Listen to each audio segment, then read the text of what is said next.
So settle in. We've got a good show lined up for you, including some giveaways we'll share with you coming up. Rob Orich is the defensive coordinator for San Diego State. They've got one of the premier defenses in the country. He'll join us this hour at 2:45. And then friend of the show, Darnay Tripp, was forced onto the show by us. I don't know how we did it. It was super annoying, but we're just gonna call him at 5 p.m. This was a you. This was not a we. I was doing stuff this morning, and all of a sudden I get 75 text messages, and I was like, what's happening right now? Jim, let's take people behind the curtain. If we've booked 1,000 guests in the history of the show, you've booked 998. Now you've booked some to your credit, but yes, I texted Darnay. It's not a hard guest to text. Now he'll sometimes tell us no, but I don't know what he was talking about. Oh, I got to go to like G League Media Day, and I'm going to be in traffic. Anyway, you have to come on the show. We're just calling you, dude. Like he had to wash his hair. Yeah, you're going on the show. So Darnay is going to join us coming up at 5 p.m. Do we have Aztec tickets again for Idaho State, Brent?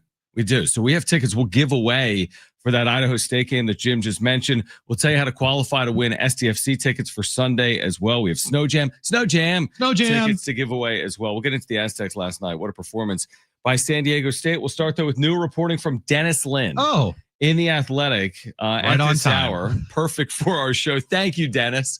You're welcome here anytime. He writes today in The Athletic. This is a little bit of a breaking news story, Jim. As of Wednesday morning, the Padres had yet to announce a manager. What? Did you realize that? I did not. So the breaking news is they don't have a manager and didn't this morning. Still don't have one this afternoon. Now, He also writes that the Padres had yet to announce a contract extension for AJ Preller. But team and industry sources say that could change any day, and that Preller has seemed as involved as ever in the search for Schultz's replacement. So if AJ Preller is involved as ever, he's returning.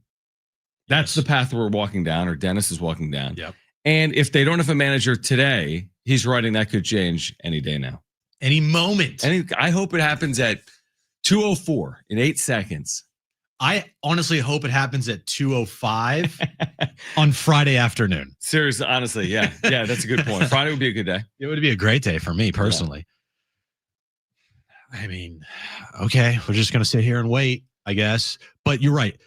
The biggest thing out of Dennis is reporting today is how heavily involved AJ is. Right. Which, I mean, let's just put two and two together here. It's not rocket science. Because of that, he's returning. He will be here. The question is, will he be here long term? But it just feels like there's no way they would give AJ Preller, hey, go on, hire your manager, do whatever you want. And then all of a sudden be like, you know what, actually, we're done with you. Yeah, it just doesn't make any sense. There's going to be a contract extension. My guess, it's easy to figure it out. When they when they hire a manager, they're going to also sign AJ Preller, and the press release is going to involve both those people, and it's going to be like, hey, we hired a manager. Oh, by the way, we also extended AJ Preller. Here's my question: will they align? As in, will Preller be signed through 2028? That would extend him 2 years. And will the manager get a 3-year deal? Or will you once again have them on an odd-numbered year, so to speak? If a manager gets a 2-year deal, he signed through 2027. If Preller is a 3-year deal, he signed through 2028. Does Preller get more than 1 year?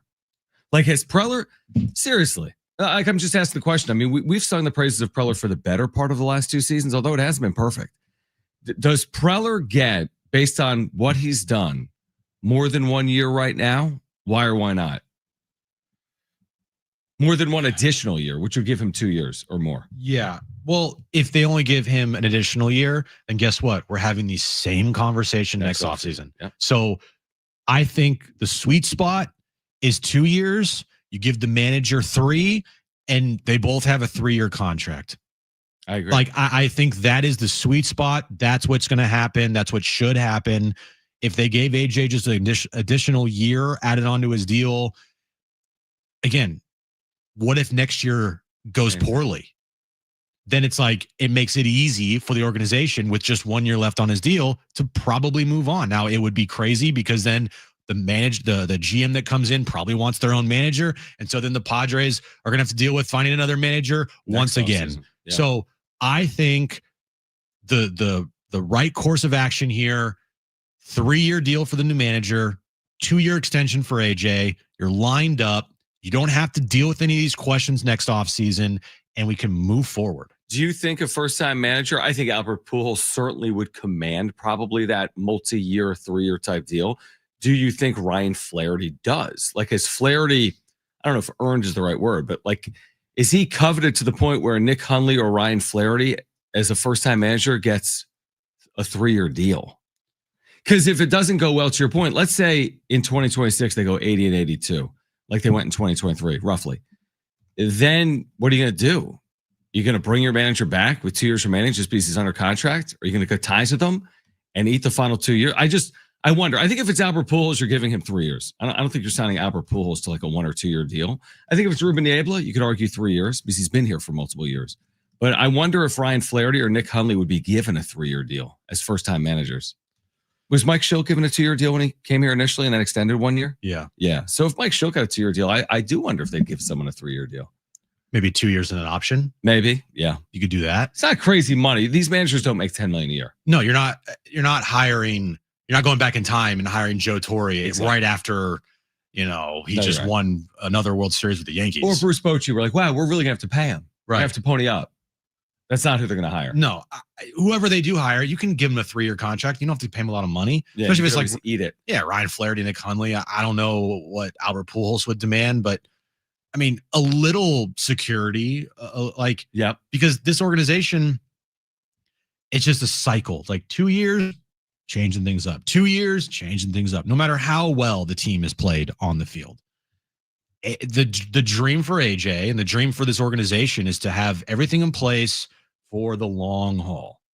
I don't know if AJ will be here for the long haul. Right. I don't know how the dynamics inside that organization are going to last with him and Group Dog and all the, it's just, I don't know. But winning does cure a lot. And when you win, you can deal with inflated egos and you can deal with a poorly run organization from within. Like, you can deal with all that. But when you start losing again, then what happens? Can you overcome the behind the scenes, maybe, dysfunction if you're not winning? I feel like we're heading to some type of crescendo in Preller's tenure. Because to your point, is he going to be here long term? He's already been here long term. So AJ Preller will not be here another 10 seasons without them reaching a World Series or winning one. Like, there's no way. AJ Preller will not be here in 9 seasons if they don't reach a World Series. Like, we've reached the crescendo point. I still would extend him, but you're not going to extend him for forever. There will come a time where there'll be a new voice in front or in charge of baseball operations. I don't think it's now. That's how I feel. Now, the optics aren't good. When a team in your division, all they do is win, and you try and you come up short each and every time. So I think optically it doesn't look great, but I don't think now is the time to part ways. There will be a time. There will be a time, and I don't see him being here for the next 10 years. They have to win a World Series for him to be here for the next 10 years. It's not just the Dodgers they're competing with. I mean, the Giants, you think the Giants are just going to sit around and do nothing while their rival, the Dodgers, is winning all these World Series? Like, right. Of course not. They're going in a direction that could work or could absolutely backfire, but they're still spending a lot of money. The resources that owner has given to Buster Posey, like, they're going to be going for it. Mets, Phillies, Braves, Cubs. Cardinals eventually will be back. There's no way the Cardinals will be down forever. Brewers are a good run organization. Yep. And then also Diamondbacks, they're spending money. Yep. Right? Like, it's everyone but the Rockies. Exactly. Rockies and Pirates and Marlins. But you're right. There's other contenders. There's other teams you have to concern yourself with. Yeah. But I was just going with more or less in the division as well. Where we are, though, Jim, don't you agree? It's like you're in the shadow of it. Fans want to be in the shadow of it. We prop everything up related to Los Angeles when it comes to Dodgers. I mean, is it not done like that? Is there not more interest when the Padres play the Dodgers? Is there not more social media chatter? Everything revolves around it, whether they say it does or not. Do they not lose out on players to the Dodgers? Did they not lose out on Roki Sasaki to the Dodgers? Like, I feel like it's not the only story, but it's part of the story. So when you try and you come up short to that team, if the Atlanta Braves win the World Series, it's not like, man, we hate the Atlanta Braves. Like, we just can't get past the Atlanta Braves. To me, part of the story is how it's played out with the Dodgers. It's always going to be a story. The Dodgers are directly connected because of the division. And this year, you kind of looked at it and you're like, all right, there's a chance to finally overtake the Dodgers and win this division, even though they spent $1 billion every single year. Like, this is a down regular season for them. The Padres didn't take advantage. Right. And the Padres have no one to blame but themselves. It was there for them on a silver platter, and at every corner they tripped and they fell on their face. It's not going to be like that every single year. It's not going to be like within an arm's distance reach every That's year. what I was going to say. It's not going to be like that because there's going to be years where you got no shot to catch the Dodgers in the NL West, correct? Are there multiple years between now and 2030 that the Dodgers win the division going away?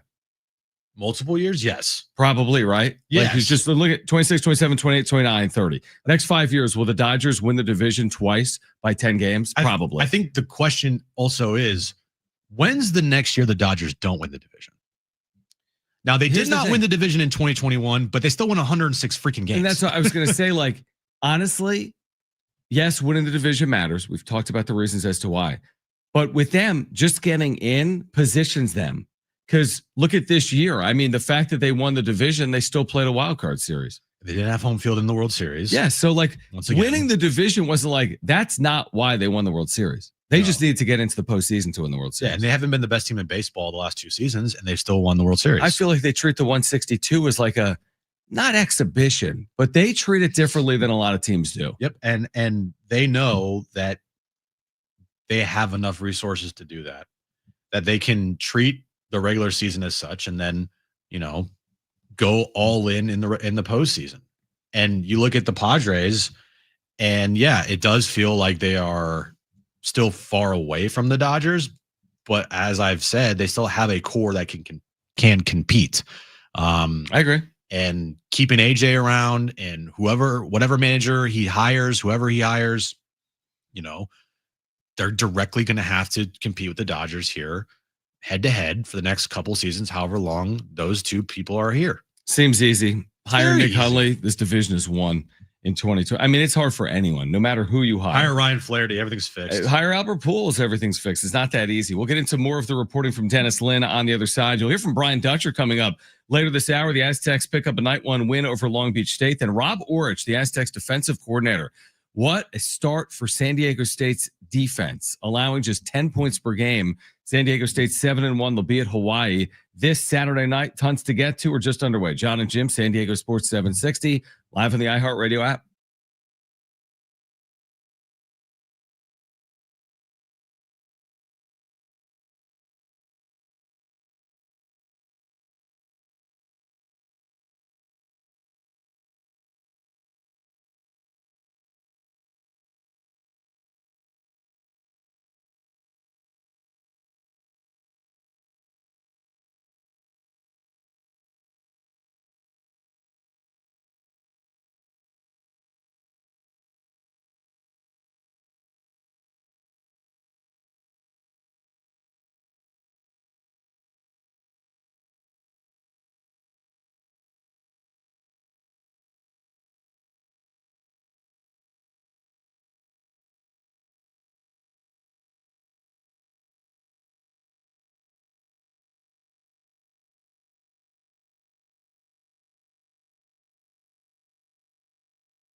All right, tonight at 6 on San Diego Sports 760, SDFC Midweek Live. You'll hear from the head coach, Mikey Varis, as well as interviews with players and coaches. Find out the latest down the club, SDFC Midweek Live, tonight at 6 on your home for SDFC, San Diego Sports 760. John and Jim with you. Rob Borge, San Diego State's defensive coordinator, will join us coming up at 2:45. If you want to qualify to win SDFC tickets, you can open the app right now, the iHeartRadio app. Search for San Diego Sports 760. Click on that red microphone icon. Tell us your name and where you're listening from. You're automatically qualified for 2 tickets for Sunday night, SDFC Portland decisive game in the Western Conference postseason. Open the app, click the talkback microphone, tell us your name and where you're listening from for a chance to win those 2 tickets for Sunday night. It's going to be a crazy Sunday night at Snapdragon. Feels like a must win. Yeah, it's a must win. All right. But the tensions will be high. The nerves will be very high. And anything could happen. SDFC is a better team. But it's soccer and anything could happen. And look what happened this past Saturday when they went to PKs. It's just, anything could happen here. So it's good postseason. But at the same time, the atmosphere in that stadium is going to be electric. It really will. And again, one of the stories that we've talked about this year, we've talked about with Darren, is that San Diego SDFC has not taken advantage necessarily of their home matches at Snapdragon. Yeah. They've been good, but not great like they've been on the road. They've been great on the road.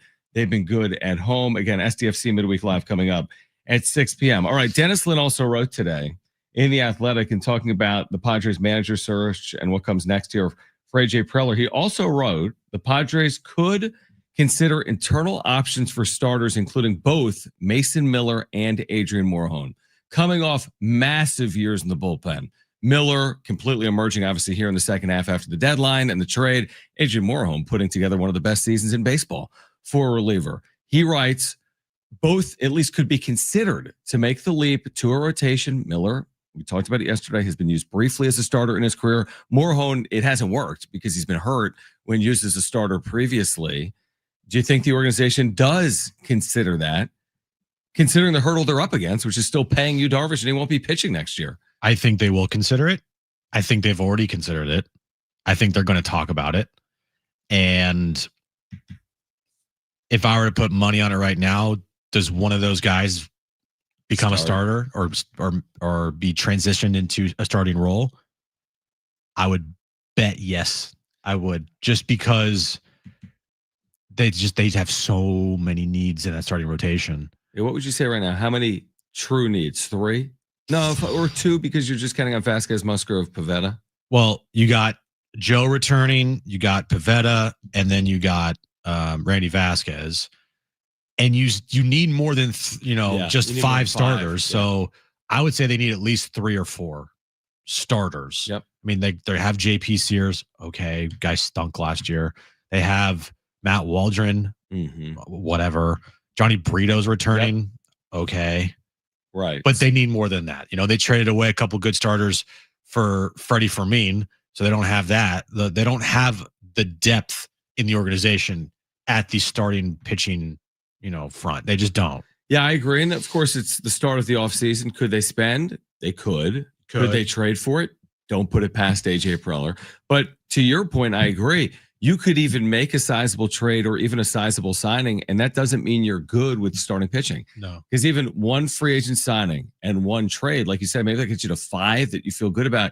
You need 6+. Of course you need 6+. You probably have a great year if you only use really relying on 6 starting pitchers. So out of Miller or Morejon, it is hard because when you've seen someone succeed in a role, you don't necessarily want to move on from them in that role that they're succeeding in. Morejon was awesome. Why change anything? Mason Miller was terrific. Why change anything? But if the needs of the organization are the reason, I at least understand it. But yeah, I mean, it could backfire right in your face, of course. Yeah. If you try to transition them, they're not effective or they get hurt, of course, everyone's going to second guess that decision. Everyone. Like Mason Miller had a .77 ERA with the Padres last year. He allowed like 1 hit, right? Like a home run in Arizona. Yeah, it was insane. Now he wasn't like as dominant with the A's, right? But still, comes here, he is incredible. I mean, his postseason performance was ridiculous. Yeah, that's right. So what if he does become a starter? And what if all of a sudden he's got like a 3.4, 3.5 ERA? But as a closer of the team, he has like a 1.2. What's of greater value? I would probably say the innings are of greater value if he gave you 150 innings, but that's a big leap from where he's been. And that's the thing with either converting Miller or Morahone. Morahone, they've tried it, and guess what? Didn't work. He had to get Tommy John. I remember that day. They were like, I do too. I forget who was the man. Was it Tingler? I think it was Tingler. And they were in the press conference and they're asking about Morahone. And he's like, yeah, I'll know more in a bit. And then literally 2 seconds later, tweet or something. Yeah, press release comes out. He has to have Tommy John surgery. No, not Tommy John. He has to have an operation on his surgically repaired elbow. Oh, yeah, that's whatever. Ulnar collateral ligament. It wasn't Tommy John.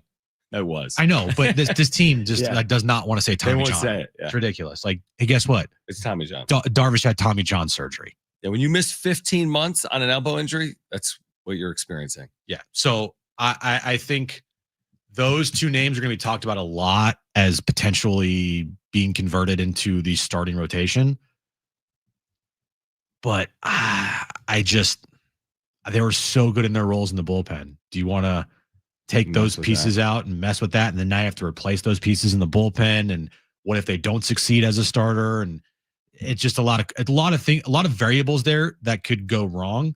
I think the easiest thing to do is just sign starting pitchers or trade for starting pitchers. Yeah, it's going to be hard potentially with the trade because of their system. It might be hard because of the financial issues they're up against via free agency. But yeah, you're right. I mean, Mason Miller's not going from 61 innings to 150 innings next year. That's not smart for Miller, and it's probably not smart for the Padres organization either. All right, you're going to hear what Brian Dutcher had to say post-game about the Aztecs' season-opening win over Long Beach State and his talented freshmen, LZ Harrington and Tay Simmons, on display. In fact, tomorrow, Tay Simmons will join us here on John and Jim. We'll hear from Brian Dutcher on the other side. Then we'll switch gears to San Diego State football. Rob Orich, the defensive coordinator of one of the top defenses in America, will join us live at 2:45. This is John and Jim.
All right, this update is brought to you by the Del Mar Thoroughbred Club.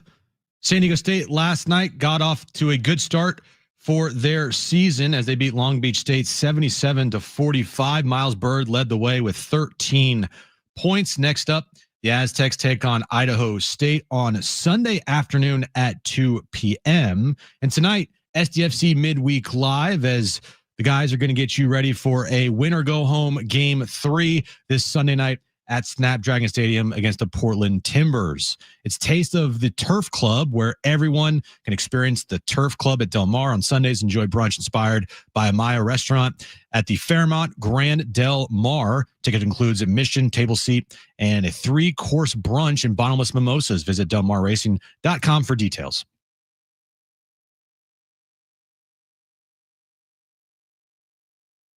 All right, John and Jim, San Diego Sports 760. Rob Orich, defensive coordinator for the Aztecs, will join us coming up in 15 minutes. And how about this? We'll give away Aztec basketball tickets in the next 10 minutes for Sunday afternoon back at Viejas Arena at 2 p.m. A game you can hear right here on San Diego Sports 760. We'll see if SDSU can get off to a 2-0 start. Last night inside Viejas was a very impressive performance. The game that at one point was tied at 20. San Diego State ended up winning by 32 points, and the stars arguably were the freshmen, LZ Harrington and Tay Simmons, both in double figures, both impressive. True freshmen in debuts, both in double figures. Aztecs showing off some depth yesterday, Jim, and they were without Reese Dixon-Waters. He was out with a scratched cornea and without Magoon Guaz. So Reese's debut will have to wait another game, but all things considered, I think you're going to sign up for a 32-point win. Tied at 20.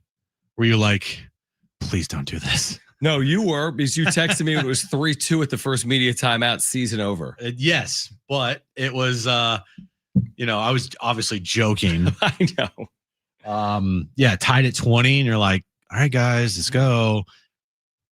And they went on a run. They did. LZ Harrington looked fantastic. How about his throwdown jam? Dude, what? Yeah. Like, okay. And then later in the game in the second half, had a nice lob to Tay Simmons for the dunk. That was awesome. But he scored 13 points off the bench. Miles Bird had 13 points in the starting lineup.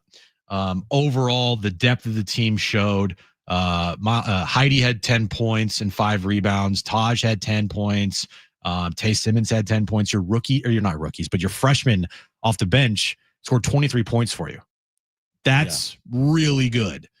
And it just shows that this team is very deep. I mean, they're in a situation where Brian Dutcher said post-game on both radio and with the media, where he's considering redshirting a veteran guard that torched them last year, Latrell Davis at San Jose State, a brilliant scorer. They have so much depth, though, that they're considering redshirting him. Dutch said to him, though, heading into yesterday, if we don't play well in the first half, be prepared to play. I might just burn your redshirt. Because he said if the difference in a special season or not is Latrell Davis, and he thinks that highly of him, then he will burn his red shirt as opposed to think about next year with him. But that's how deep they are. They've got like an all-conference caliber player that they might redshirt. They don't even have Magoon Guaz, arguably a first-round NBA pick next year. I just saw a mock draft. He was 27th in that mock draft. Miles Bird was just written up as a top 20 pick potentially. So, and Reese Dixon-Waters didn't play because we found out before the game he scratched his cornea. He's now taking medication and drops for it. They hope to have him back on Sunday. It's been about 2 years since we've seen Reese in an Aztec uniform. But think about that. No Reese, no Magoon. Miles Bird left the game due to cramping. Taj DeGorville, the starting point guard, had 2 fouls in 2 minutes. BJ Davis off the bench had 2 fouls in 2 minutes. And they overcame all that and won by 32 points. They're deep. They are deep. And thankfully they didn't have to worry about, an opening night loss to Hawaii Pacific. Exactly. UNLV lost at home yesterday to UT Martin, 318 in Ken Palm. Is that bad? It's terrible. And it's not good for the league, and it's not good for San Diego State, truthfully. No. But I think San Diego State isn't going to have to rely on I hope the league, boosts us and helps us out and rides the wave. Like, I think that they're going to be a team, hopefully, that, everybody sees and looks at it as like, all right, they're a really good team. They might be in a poor conference right now, but you could put them in another conference and a bigger conference and they still compete. Absolutely. So let's hear from Dutch. This was Dutch post-game Again, the Aztecs over Long Beach State, the former assistant Chris Acker here. They win it 77-45. This was Brian Dutcher postgame on the freshman. Yeah, they were great. I've been told it was the first double-digit performances from freshmen since Jeremy Hensley scored 20 against Illinois State. And so we had 2 freshmen hit double figures today. So I think obviously LZ is extremely skilled and tall and lengthy, has an ability to really finish. And then Tay doesn't look like a freshman. He looks like a grown man out there, and he plays like a grown man. So as he just gets experience, he will continue to grow his game. But 2 very good freshmen. How comfortable are you with a true freshman running the point? Because LZ is looking like, you have the 3 point guards. He might start emerging. He had a pretty good game tonight. Yeah, he had a nice game. So it's like you never stay the same, and you never get promised anything when you come play here. If you deserve the minutes and you prove yourself, then you get those opportunities. And so we continue to throw everybody out there, and there'll start to be some separation as to who performs at a higher level. Not to say that they're not all going to play, but who's in at the end of the game when the game's on the line. That's something we'll have to figure out as we go and see who. Perfectly perfect audio system. You heard that perfectly. When you asked me a couple weeks ago if I had like $5,000 to spend on the station, you'd fix the computer. I would fix these computers because it's a joke. Correct. What he said is that the freshmen are really good, and what he said is no one is guaranteed anything, which means if the freshmen are performing, they'll be playing. And we saw that. Now, yesterday was a little bit more circumstance. You had foul trouble. You created some separation. But, if you watched LZ Harrington and Tay Simmons last night, you can tell that they can play meaningful minutes right now. Absolutely. And they're just going to only get better and better and better. They did not look like true freshmen out there on the court. They just didn't. Right. Now, maybe that has to do with maybe the competition they were playing against, but still, Long Beach State, it's they're not playing a Division II team. They're not playing like the YMCA down the street. Right. I think you're playing a well-coached team, obviously, with Chris Acker there. Absolutely. It's going to lead with their defense. And we'll see what Long Beach State does. Yeah, they'll have a better year than last year. And like we said, it was tied. We saw games last year, Jim. I thought one of the big differences between last night and last year, the Aztecs won a lot of games they were supposed to win last year, but they didn't win them convincingly. When they created separation, the other team would come back on them. They'd win games that they should have won by 19 points by 9, or they should have won by 30 by 13. Last night's one of those nights where it's like you're a 20-point favorite and you win by 32. That's not the team that they were a year ago, and I just felt like they kept their foot on the gas the whole game. And that rarely happened last year. It hurt them metrically and was probably the reason why they were in the first 4, truthfully. Yeah, I do think that last night could be a glimpse into what they'll do to lesser opponents this upcoming season. Right. I don't know in the Mountain West Conference, like who's oh boy. Is that our computer or was that you sneezing? No, it's me sneezing. I don't know in the Mountain West Conference, they might slip up here and there. Of course. At Grand Canyon and Phoenix or right. at the Pit against New Mexico. But as far as like Idaho State, Troy, I'm feeling like that versus lesser opponents, their depth alone is just going to wear the other team down. And you're like, oh, guess who's coming off the bench? Tay Simmons and LZ Harrington and Taj. It's like, okay. You feel good about the Idaho State game? They did beat Park Gilbert last night by 10. Idaho State. They beat Park Gilbert. Okay. Are you gonna ask me where Park Gilbert is? I don't know where. It's a park, probably. It's like a rec team. It's in a park. What is Park Gilbert Buccaneers? Nobody knows. But if Idaho State played them, it has to be in the area. It has to be within right. a 150-mile drive of Idaho State, wherever the hell Idaho State is. Yeah, it's in Idaho. Probably. But where in Idaho? I have no idea. Where is Idaho State? I should know that. Look, Brent is shaking his head. Where is Park Gilbert? Play the game, guys. Illinois. Dude, I don't know. California. Hawaii. It's in the Southwest. Arizona or New Mexico? Arizona. Wow. Okay. Park Gilbert wasn't messing around last night. I was joking, by the way. At Idaho State. All right. Rob Orich, Aztecs defensive coordinator, will join us on the other side. San Diego State 7-1. Big test this weekend on the islands against the University of Hawaii. Did promise you, though, 2 free tickets for that Idaho State game. Call right now if you want them. Caller 9. You are going. San Diego State, Idaho State at Viejas Arena, Sunday at 2 p.m. 2 free tickets to caller 9 to 877-767-4760. Call right now. 877 767-4760, caller 9. You have 2 free tickets, limited tickets available at goaztecs.com. Hope to see you on Sunday at Viejas. On the other side, Rob Orich, he is the defensive coordinator for one of the best defensive units in America, San Diego State. He'll join us next on John and Jim.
All right, Rob Orich, defensive coordinator at San Diego State. What a year it's been. He's expected to join us coming up momentarily. Aztecs at Hawaii Saturday. Jim's on standby. He doesn't know it. But if I don't make it back, Jim can call the Sunday Aztec Idaho State basketball game. It's just, you know, basketball. You saw Steph in his prime, remember? It's not hard. Bro. It was 73-9. My play-by-play would be horrific. Amazing. I know you would love it. I would love it, dude. but I would not. And I don't think many people would like it either. I'd be mispronouncing names. I would be like, I don't even know what I would do with play-by-play. Well, I don't know what the backup plan is, but we're going to have to come up with one between now and potentially Sunday, because San Diego State football will be taking on the University of Hawaii coming up Saturday night, 8 o'clock Pacific, a game you can hear right here on San Diego Sports 760. We'll have pregame coverage beginning at 6 p.m. And Rob Orich, San Diego State's first-year defensive coordinator, with us right now on John and Jim. What a year it has been for not just the Aztecs, but specifically the defensive side of the ball. The Aztecs second best in America in terms of fewest points allowed per game. So, Rob, first of all, we appreciate your time here on the home of the Aztecs. And I guess just secondly, now that you're 8 games in, I know you're in the thick of it, but what has it been like from your perspective to work with this special group this year? Yeah, it's been a real blessing. I think anytime you can keep a team together that's coming off what I think was a foundational year for us last year in this program, I think you have a tremendous opportunity to accelerate where you've been. And watching our guys play right now, obviously I'm pleased with the result. I think there's still room for us to continue to get better. We have a tough opponent this week in Hawaii, but probably what sticks out to me the most is how mature this group is. No matter the opponent, the situation, a short field, coming off a turnover, whatever it is, there's really no blink in what those guys have on the field. So it's been fun to spur their advancement and accelerate where they're at. But I've been really, really pleased. How early on did you feel like this defense could look like it's looked so far this season so far?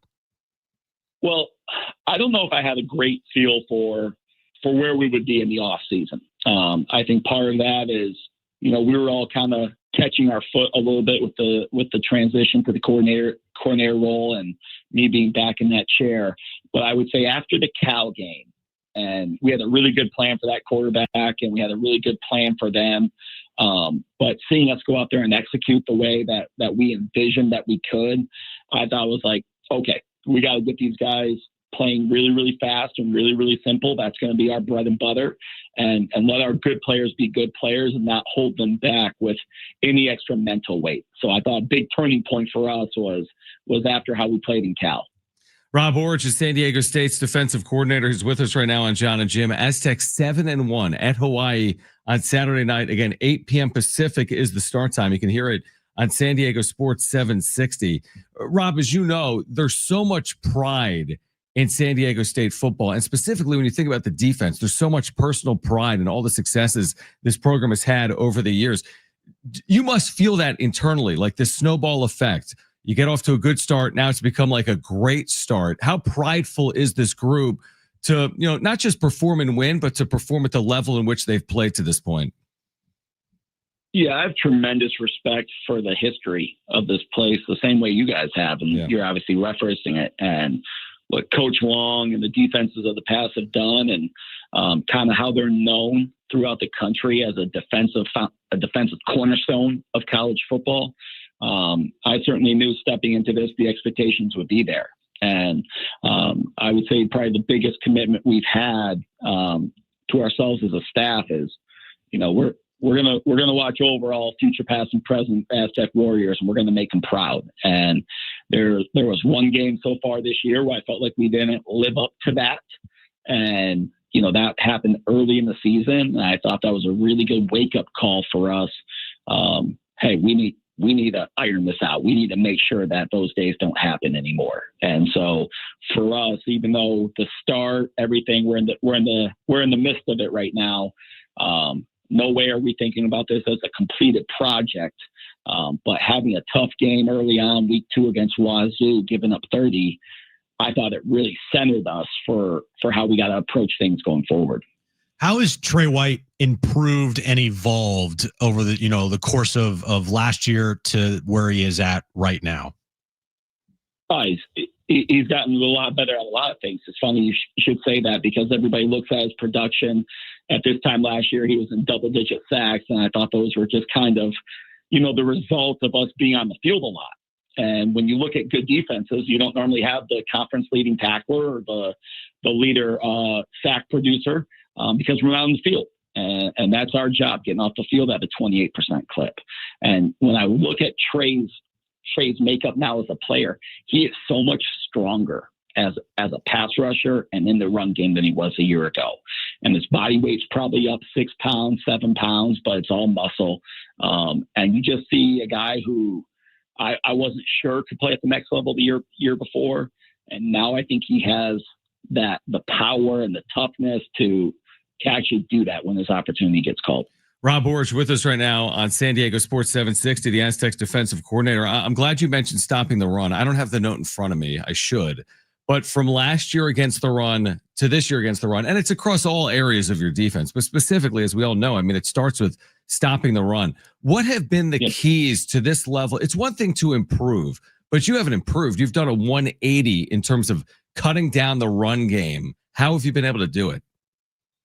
Well, our guys have a lot of confidence in our base defense. And, we're at 26% pressure rate. Last year, I thought we pressured probably at a 40% clip because we felt like we had to. We don't really have to right now. And a credit to that is our guys' understanding of schematically what they have to play. And we always talk about, hey, gaps are never perfect, leverages are. And when you watch good defensive football teams, they're all playing with proper leverage. They're confident in pursuit. And you're seeing that right now, not only from our front seven, but really from our back five as well. And if there was a position group we had to gold star for improvement, it would be our defensive tackle room. And Sam Benjamin, adding Malachi Fee now, the improvement of the other guys in the room, and Coach Losey being who Coach Losey is. He's a dude. People don't know that. He's an absolute dude. And that room and their ability to be disruptive inside has greatly improved our ability to attack the run game. Speaking of the secondary for this team, Chris Johnson leading the way for you guys. What makes him such a terrific player, and all the skills that he has shown this year, the ball hawking skills and shutting down the opposing team's top wide receiver? Like, what makes him special? Yeah, it's his brain. It's his mind. It's the way he goes about his business. It's the way he prepares. Chris is as talented as most of the cornerbacks I've been around that have done it at the next level, but I think he prepares better. And when you look at Chris, man, we don't use the term coach on the field a whole lot, but that's how we kind of look at Chris. He has good ideas. We talk through adjustments on the sideline. And I think he's the guy that you can explain something to, and then he can actually go execute it where that hasn't been the past with other great players that I've had. So for me, I think what makes him different is his aptitude for the game and the way he prepares. Rob, to speak specifically about the challenge this weekend, as Aztec fans have known for forever, Hawaii has been a predominant passing team. I know they have a good running back and run game as well this year, but they've run that run and shoot. Micah Alejado is a terrific young quarterback. What makes this challenge so unique that you're facing this weekend? It's a little bit like facing a triple option team where they have a lot of answers within their offensive scheme that they can get to. And so for us, when you see teams like this that just have a package and they find answers against teams, and they've been really, really good in the second half, we have to have enough in our bag to make sure that we have answers for their answer. And that's one thing I give credit to Coach Sum and Coach McGorris was we normally find the answer really quick on game day. You look at Wyoming as an example. They score on the first drive, but we blank them the rest. That's been a strength of our staff throughout the season. And so when you face a team like Hawaii, they're gonna find a way to poke a hole in your D. You got to be quick on the adjustment, and your players have to be quick to execute it. Big opportunity and challenge this weekend for San Diego State, one game at a time for the 7-1 Aztecs, again at Hawaii, coming up Saturday night, 8 p.m. Pacific. Rob, congratulations on the success to this point. We're looking forward to Saturday night and the games moving forward. And thanks for hopping on, all right?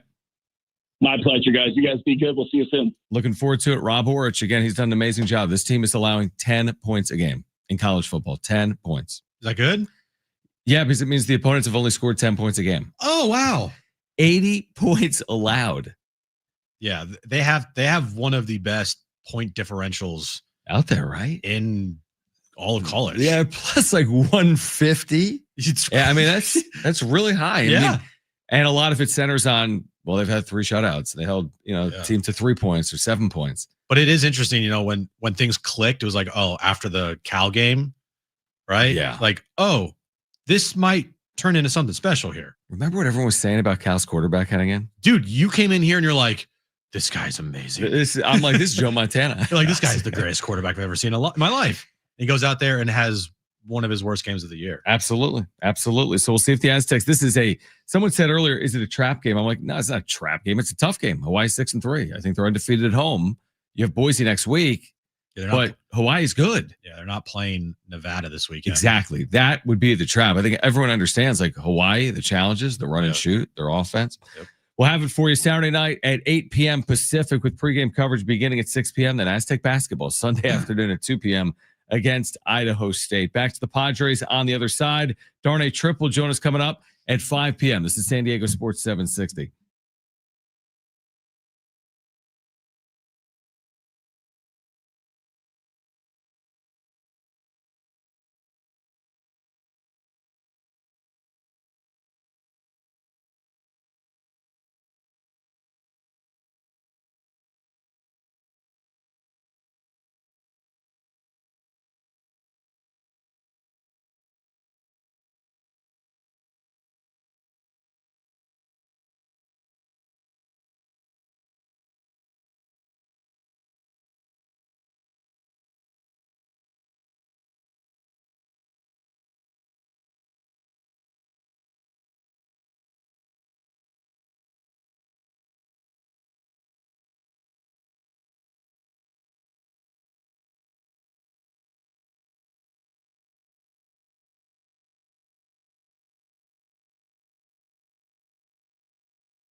This update is brought to you by AutoZone. Get in the zone. San Diego State last night tipped off their season with a 32-point victory over Long Beach State. LZ Harrington off the bench scored 13 points. Miles Bird in the starting lineup chipped in 13 points as well. Next up, Aztecs are going to take on Idaho State on Sunday afternoon at 2 p.m. at Viejas Arena. And tonight is SDFC Midweek Live starting at 6 p.m. as the guys get you ready for a win or go home game 3 on Sunday night at Snapdragon Stadium as the SDFC takes on the Portland Timbers. Starting stronger starts at AutoZone, where they've got battery solutions in the form of free battery testing, free battery charging, and replacement batteries that fit your needs. That's what makes them America's #1 battery destination. Get in the zone, AutoZone. Getting you all set for that drive home. Let's just start the show. Here's John and Jim. All right, San Diego and Southern California, what's going on? This is hour 2 of John and Jim. We're with you until 6 p.m. Jim just mentioned SDFC Midweek Live. If you want to qualify to win 2 free tickets for Sunday's match at Snapdragon Stadium, open the iHeartRadio app right now.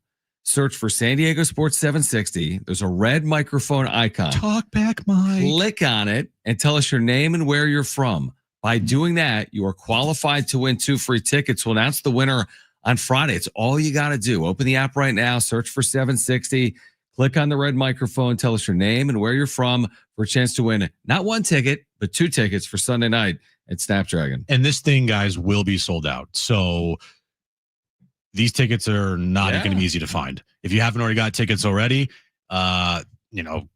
keep searching. But at the same time, place is going to be sold out, and we're giving away free tickets for you right here. Use the talkback mic, and you could win.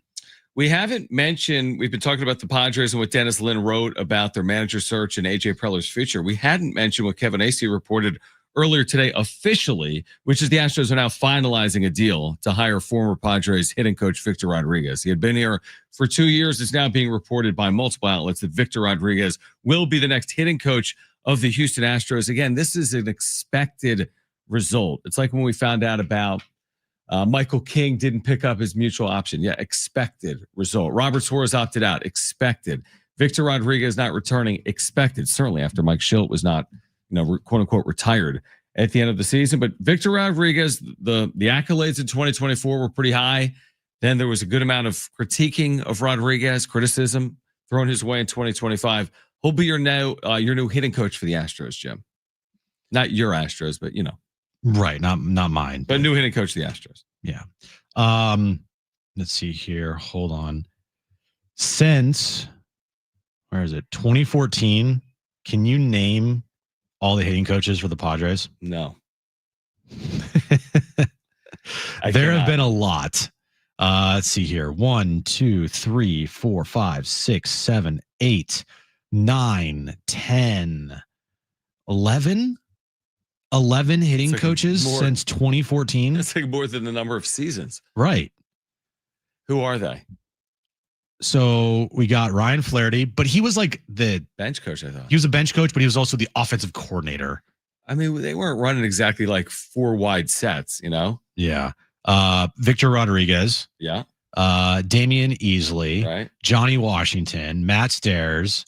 Alonzo Powell. Mark Kotze. Phil Plantier. Who else here? Alan Zinter, remember him? Only marginally. Luis Ortiz, remember him? And yeah, that's what I got. I might be missing somebody. Are you looking? Because I'm curious. Are you looking specifically just at a Padres page or all of baseball, Jim? No, I'm just looking at a Padres page because I want to know how it compares to like the LA Dodgers. Oh, I don't know what it. That's what I'm saying. That's what, because I guess my point is, in modern baseball, do hitting coaches just turn over at that rate or not? I don't know the answer. Like, have the Cleveland Guardians had 9 hitting coaches since 2014 or 2? That's what I'd like to know. Have the Colorado Rockies had 10 or 1? Well, I mean, the good organizations, the winning organizations, you're not going to see 11, 12 different hitting coaches in a span of 13, 14 years. You're just not. That's just not a well-run organization. Now, if you're winning and you're changing over your coaching staff as much as the Padres have changed over their coaching staff, Well, then I guess you're doing something right, because all that matters is the wins and the losses. But look, there was articles and there was reporting by Dennis the last 5 years where he went pretty hard on AJ Preller about how much he has changed over his coaching staffs since he's been the general manager and president of baseball operations. Yeah, I remember that. And that's just not a winning formula. It's not a formula to obviously have, a cohesive run organization. By changing over your coaching staff and managers as much as you have, that's just not how you do things if you're going to expect it to be winning and be a winning organization year in and year out. Although I agree, although they've been basically a winning organization in recent history, even with turnover. I mean, they've won through multiple managers. They've won through multiple hitting coaches. Again, I get it. Not at the level of the Dodgers. No other team has won at the level of the Dodgers this decade. For example, your point's valid. I agree with the overall sentiment.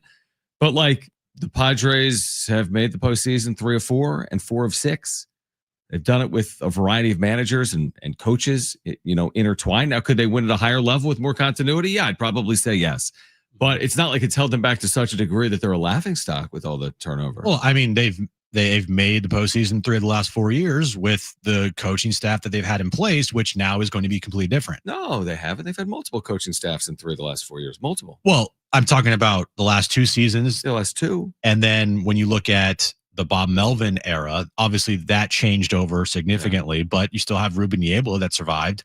And you had like Ben Fritz, and you had a couple others. I think Brian Esposito as well. But the point is, you are now essentially going to be having an entirely new coaching staff if they can't retain like Ruben Niebla, if they don't hire him as manager.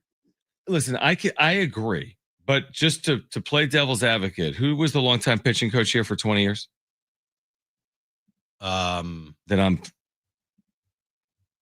who I'm talking about. Oh, Balsley. Yeah, Darren Balsley. Yeah, I mean, it wasn't the best years. There were good years, there were bad years. And you had the continuity of a pitching coach for all those years. As in, it's not the assurance. You had a manager here in Buddy Black for a long period of time that had an amount of success, but I would argue they've had certainly more success under their last 3 managers. That's not Bud Black's fault at all. He didn't have the resources that these teams have had financially and otherwise. I guess my point is, you got to overcome it and win, which they've kind of done. I don't think they're going to be held back by a changing over of their coaching staff. You know what I mean? I don't think so either. But it is interesting how everyone loved Victor Rodriguez last year. They did. And then this season, everyone hated Victor Rodriguez. What changed? Yeah, I agree with that. I don't know. It will be interesting to track what the Houston Astros do next year with Victor Rodriguez as their hitting coach. Absolutely.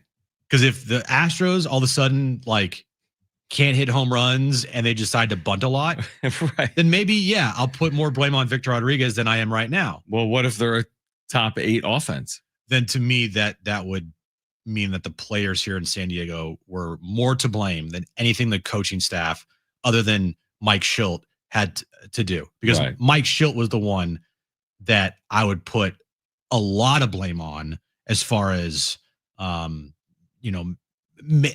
offense goes, because the lineups were just at times ridiculous, and it was on him to make the lineups. It wasn't on Victor Rodriguez.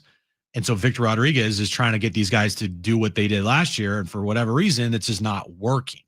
I don't know. It's going to be interesting to watch absolutely how the Astros perform next year offensively, because if they're a top 10 team offensively next year with Victor Rodriguez as their hitting coach, how does that make Mike Schilt look like? What does that make Mike Schilt look like as a manager for this team? I'll put way more blame on Mike Schilt than anything with Victor Rodriguez. And then people that are saying that Victor Rodriguez sucks today will be looking at it unless the Padres offense just shoots through the roof next year. Did you know Victor Rodriguez was under contract for next year?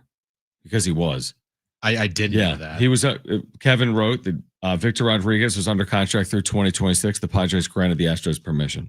That's probably because of the coaching change. Yeah, because you're going to have a new manager, so you're not going to tie your manager to this hitting coach that was kind of maligned anyway in 2025. And I don't know the terms of what hitting coaches make, but You can't be so tied to a hitting coach that you're not willing to make a change for your next manager. No, and whenever you hire the next manager is going to want to bring in mostly his staff, as he should be able with to. Niebla.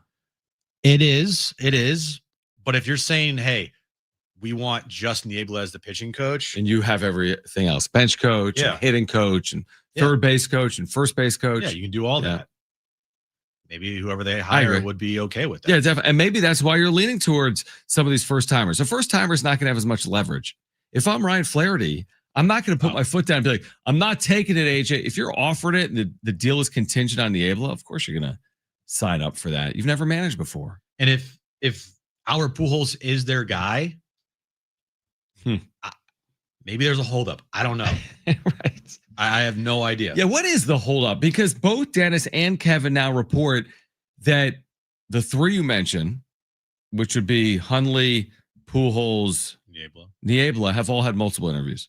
Okay. So there's at least three with multiple, and Flaherty's had at least an interview, if not two. So now that you've had multiple candidates with multiple interviews, I think that's a fair question. What is the holdup? And it is a holdup. The other teams have hired their managers. There's only one other team. The Rockies out there, and you've conducted interviews per the reporting. What is the holdup? That's a holdup. I don't know. Maybe it's on the candidate, to your point. Maybe it's on your John guess is Seidler. as best as mine. Is it Seidler crossing the T's and dotting the I's with Preller?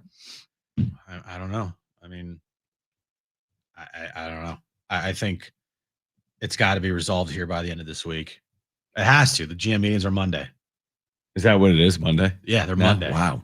I caught up. I just, that happened quick. Like, can they hire a manager, have a press conference, and get ready to go before the GM meetings on Monday? Are they going to announce the manager in Vegas? It's going to be a big, like, Cirque du Soleil. There's Mike Schilt doing backflips.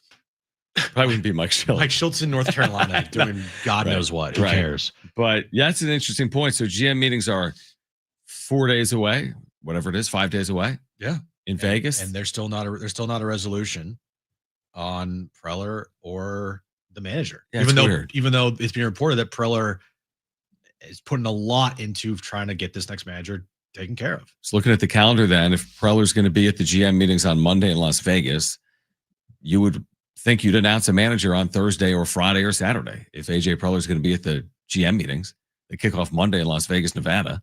So yeah, they're up against it in terms of like they've used a good amount of time. Even if they were caught off guard by Schilt, that was October 13th. It's now November. You know how professional sports work. College sports, they hire head coaches in 12 hours. They get on planes, they leave their families, they pack it. You know what I mean? It happens so quick. This has been a bit of a drawn out process post Mike Schilt. And I mentioned this the other day. If we are led to believe that truly this Mike Schilt, quitting on this team and taking his ball and going home was a true shock to everybody in the organization, then I can kind of understand it, because they weren't planning, it seems like, to go through a managerial, hiring here. Right. And everything that entails, right? Getting background on all these different guys, going through the interview process, setting up schedules, like everything, like figuring out your coaching staff, right? Yeah, that's a good point. So that is my only guess as to why it's taking this long, is if, and I just still don't believe it to be true, but if we are led to believe that Mike Schilt quitting was truly a shock, then okay, maybe that's why it's taking as long as it is. Yeah, that's a good theory. I would agree with that. All right, much more on the Padres managerial search of the future for AJ Preller coming up. We'll get to the wrap at 4 p.m. Darnay Tripp will join us at 5 p.m. from NBC 7. We're here until 6. This is John and Jim, San Diego Sports 760, and live on the iHeartRadio app.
All right, John and Jim. Make sure to catch the Sean Lewis show. It's going to be Friday at 6. We're going to do this from an airplane.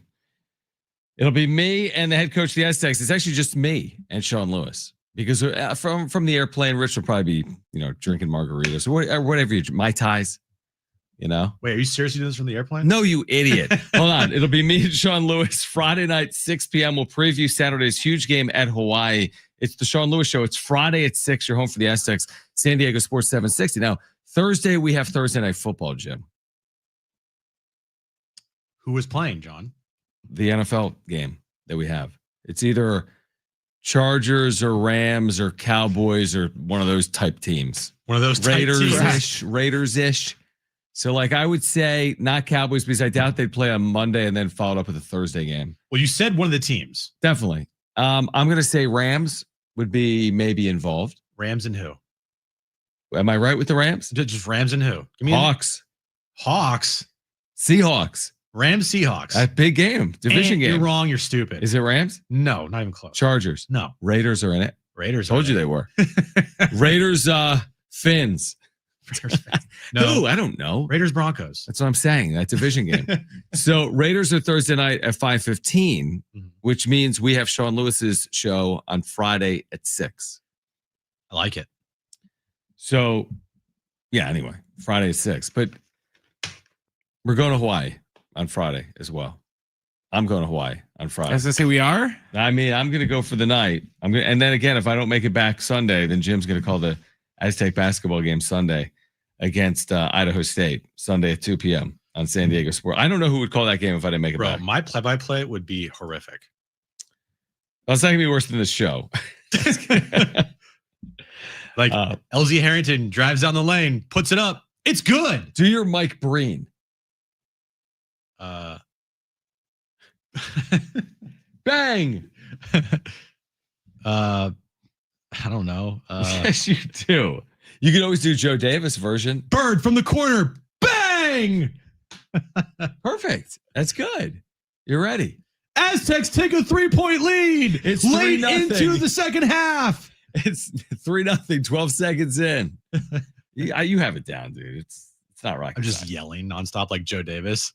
I'm just exactly. Tay Simmons for 2. Miles Heidi with a layup. Do it. Well, I probably Bird to should. Simmons to Harrington for 3.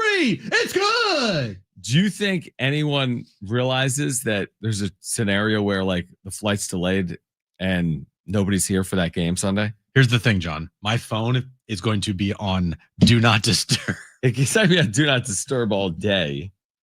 I got things I got to do this weekend. No, you don't. Maybe I don't know who's going to call the game. I'll make it back. So well, look, if you don't make it back, I ain't gonna be here. Yes, you will. That's the thing. I'm telling you right now. I can tell Mary. No one's talked to me about this other than I you. am. I'm talking on the air. Okay. Nobody's talks to you about it because nobody knows other than me. Then you might want to tell somebody. Tell someone what? The schedule that's been on the internet for the last 7 months? Because my guess is they don't know. That's probably true. That is probably true. I have a bone to pick with the college football playoff selection committee. I knew you would, and I know what it is. Right. You know what it is. And it's not San Diego State specific. It's really not. I wasn't sitting here like the Aztecs have to be ranked. No. And I didn't expect them to be, to your point. I was hopeful, but I didn't expect it. To have an entire top 25 of your initial playoff rankings and not include any team from the group of 5 is blasphemy. Because I can't be sold that all 25 teams in that current ranking are better than every team in the group of 5, including 8-1 Memphis or 7-1 San Diego State. You tell me 6-3 Tennessee with their good losses is better than teams with 1 loss, and there are a handful of them in the group of 5. I can't be fully convinced of that. I don't know what point ESPN is trying to prove. It's almost like they're forcing down our throat that the only thing that matters is P4 football. Yet I watch week in and week out, and I've seen Memphis beat Arkansas, or Tulane has a P4 win. San Diego State beat Cal. There's a zillion examples of G5 teams beating P4 teams this year. But no, 6-3 Tennessee. Trust me, the committee says it, so it must be true. They're better than every group of 5 team in America. I thought you were going a different direction there. Where'd you think I was going? I thought you were going to go, why doesn't ESPN show a list that too of the G5 schools that are, behind Memphis. And so how close is San Diego State to overtaking Memphis? Yes. Are they close, or are they, behind 2 or 3 other schools? Like, how does that work? Because they're not in the top 25. So how do we know where San Diego State or whatever other schools, Tulane are in comparison to where Memphis is at? Yeah. Thank you. Seriously, because why do we do a top 25? One of the 12 teams will be from the group of 5. Right. We don't even reference them. Now, when they showed the bracket, Memphis was in it, which means they're the highest ranked team, clearly not one of the top 25 per the committee. By the way, any playoff that involves a committee, the more you think about it, like imagine in the NFL with the 32 teams of like, trust me, the Seahawks are better than the Niners, even though they're 9-8 and the Niners went 10-7. Trust me. But would you rather go computer system? No, I think I'd rather go by standings. We've done that before, and it obviously has not made. What people about happy. standings? The winners of the leagues go to the playoff, plus then wild cards. That's what happens in the NFL. That's what happens in most sports. One of the most corny things ever is when the selection committee put all their hats on like a hat rack to signify like we're about to go to work. Like, what are you talking about, dude? It's such a like corny, stupid video to post. Anyway, don't you agree? Like, stupid. At least with college basketball, again, it is done by a committee, and you could argue the merits of it, and there usually are arguments at the end of that bracket. North Carolina this past year. But here's the thing: for March Madness, we're arguing about teams that are like on the bubble, last team in. Now, we are kind of arguing here, but at the same time, there are still conversations about like where this team should be put. This team should be put here. And it's much different when you're talking about a 12-team playoff than a 68-team tournament. Yeah, I almost feel like, though, if in college football, they went from like 12 to 24, it would just be 23 Power 4 schools. It would be. Yeah. Which is unfortunate because in basketball, for whatever reason, we'll allow Marist and Hawaii 2 teams Pacific. in the WCC. They can't get in Yeah, but for whatever reason in football, it's like, no, trust me. Like Tulane, there's no chance. There's no chance they could compete with Tennessee on a neutral field. Just trust me because I'm on the selection committee. All right, we're going to get back to the Padres on the other side. Darnay Triple join us coming up at 5 p.m. We'll give away Snow Jam tickets on the other side as well. Here until 6 p.m. This is John and Jim, San Diego Sports 760 live on the iHeartRadio app.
This update's brought to you by AutoZone. Get in the zone. Aztec basketball tipped off their regular season last night against Long Beach State with a 32-point victory. Next up, the Aztecs will take on Idaho State on Sunday afternoon at 2 p.m. And tonight we have SDFC Midweek Live starting at 6 p.m. as the guys get you ready for a win or go home game 3 with SDFC taking on the Portland Timbers here at Snapdragon Stadium on Sunday night. You can listen to SDFC Midweek Live right here on San Diego Sports 760. Starting Stronger starts at AutoZone, where they've got battery solutions in the form of free battery testing, free battery charging, and replacement batteries that fit your needs. That's what makes them America's #1 battery destination. Get in the zone, AutoZone.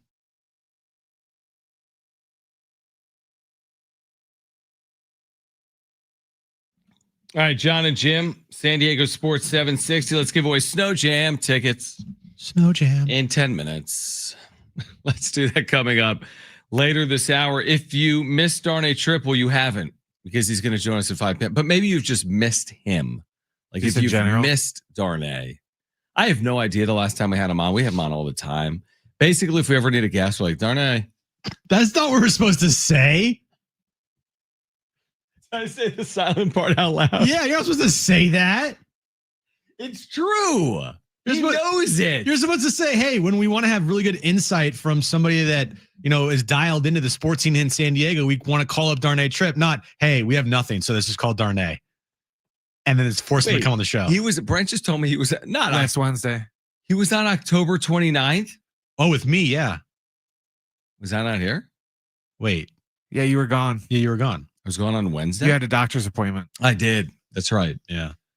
Wait. You had Darnay on when I was gone? But I showed up late that I just day, checked the podcast. Okay. Hold on, let me check to see when I That's funny.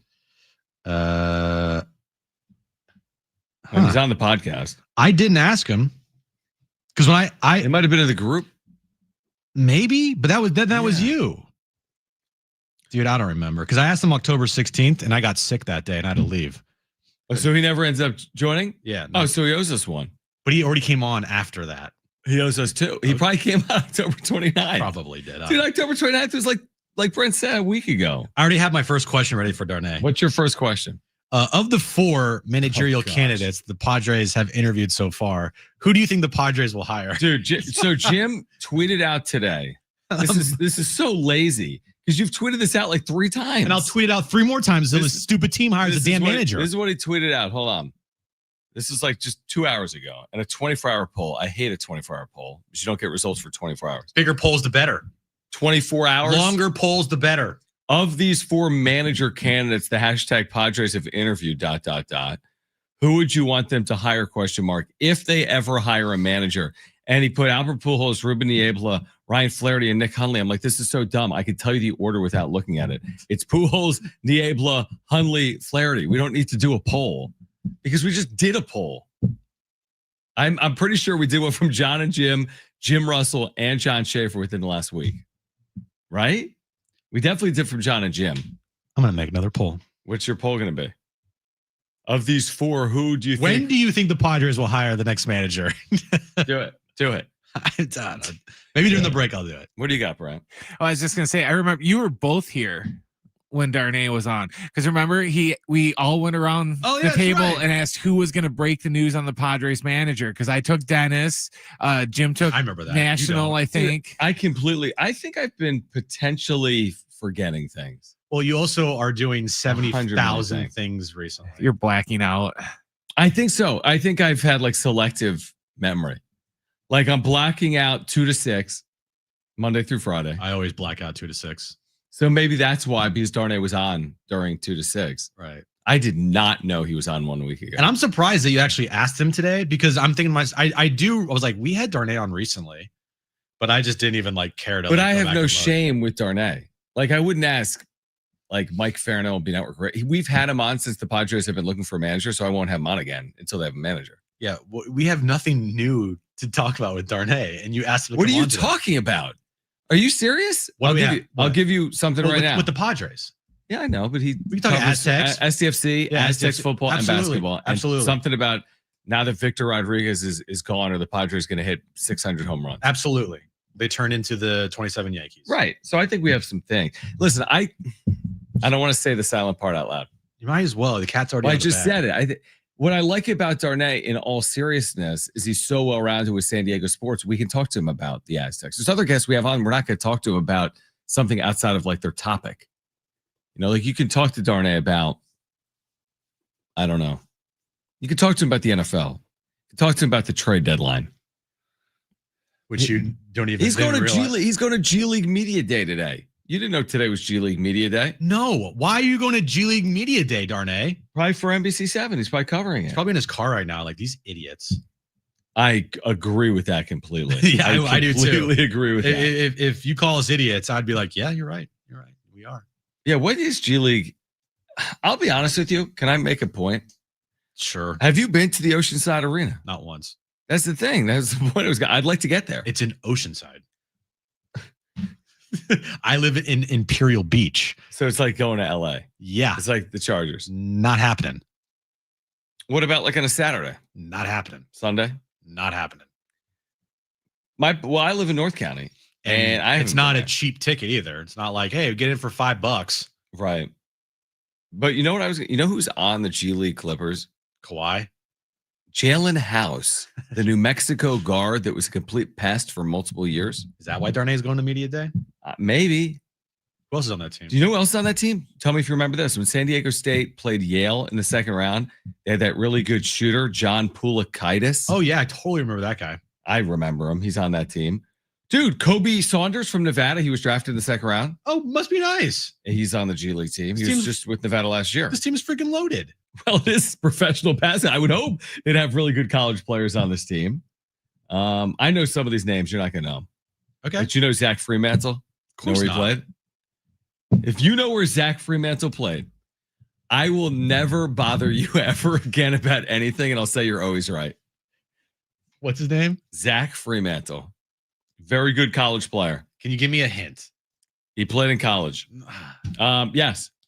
Yes, I'll give you a hint. Okay. I'll give you a hint. All right. You can tell in the state he won't get it. Still wouldn't get it. No, he still won't get it. He plays basketball in the state of Ohio. He played college basketball in the state of Ohio. I mean, we narrowed it down to we went from 300 teams to 20, just like that. State of Ohio. I know what you're going to say now that we said state of Ohio. It's like, Ohio State? No, not Ohio State. If you pull this, I will be Akron. floored. Good guess, because you knew Akron was in Ohio, but you know that because of like Steph Curry. I was just thinking of a random school that's not a big name school. It's a big name school, but under the radar from Ohio State, Xavier. Yeah, I wouldn't have guessed. Do you know Xavier's nickname? Dude, no. The show's over. Should I know Xavier's nickname? There's three of them. Careers at iHeartRadio.com. If you'd like to work with me, I don't. Hey, also if you a want to work candy with bar. John, go ahead. Go ahead. Careers at iHeartRadio.com. There's three of them, and it's a candy bar. There's your two hints. The Xavier Almond Joys. Oh, I forgot you don't read books. So the first clue is Xavier mute. Musketeers. Oh, the Musketeers. The Almond Joyce is pretty funny. I don't know. It's pretty Here's funny. the thing. The three Mars. Here's the thing. Mm-hmm. I'm listening. I do not care about anything with Xavier ever. I love it. I know you don't. Nor do our Where would listeners. you put college basketball on your, okay, give me your top 10 sports of interest. This is actually, or top 5. Okay. Yeah. And And you have to separate professional and college. top 5. So like interest. baseball, NFL, NBA, college football, college basketball. I'd go. I mean, they're so close. It's all together. Like Right. football, NBA, baseball. Like if you're telling me right now, hey, there's a random NFL game on. Do you want to watch it? Like, yeah. Is there a random NBA game on? Would you want to watch it? Like, yeah. Random Major League Baseball game on. I'm like, Pirates Guardians. no. Right. I consume baseball through the lens of like a team that I cover or a big game. Like it's hard to really, for me, to get into a random Sunday night baseball game between the Cardinals Interesting. and like the Pirates. But that doesn't mean you wouldn't put baseball towards the top of your list. But baseball for me, I watch it so much. Yeah. but it's just like a casual viewing experience goes. I mean, yeah, football, basketball, baseball. I mean, I know I have to, you asked for 5. I don't think I have 5. So those are your 3. Those are my 3. But again, they all can vary. Like they're all like one day it's baseball in the very top. One day it's not. One day it's basketball on the top. Yeah, I it's agree with not. that. One day it's NFL on the top. And then I one would day agree it's with not. that. Like it's not like a definitive this. It's they all can fluctuate, but those obviously are my top 3. I know you're getting Very at here is political because I my college football and college basketball knowledge isn't up to John Schaefer's level. No, if it wasn't for me, you wouldn't pay that much attention to it. But I then would- again, if it I would wasn't for you, I wouldn't ever know that like the Niners have like their team name is the 49ers. Right. That's why we complement each other well. Yeah, I agree. And I would pay attention obviously to San Diego State football and basketball. But if you're asking me to pay attention to Xavier, then guess what? Not happening. Listen, nobody knows Zach Fremantle went to Xavier. I kind of knew, but I had it in front of me. But you're also a college basketball degenerate. I'm a junkie. Yeah, I'm a junkie. I am. I'll be watching tonight. I don't know what, but I'll be watching tonight. All right. Let's give away Snow Jam tickets on the other side. We'll give away these Snow Jam tickets on the other side. Darnay Tripp, if he still wants to join us, will join us at 5 p.m. If you miss Rob Orich, defensive coordinator of the Aztecs, you'll hear that conversation coming up at 4:30. This is John and Jim.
All right, John and Jim, San Diego Sports 760 will give away Snow Jam tickets.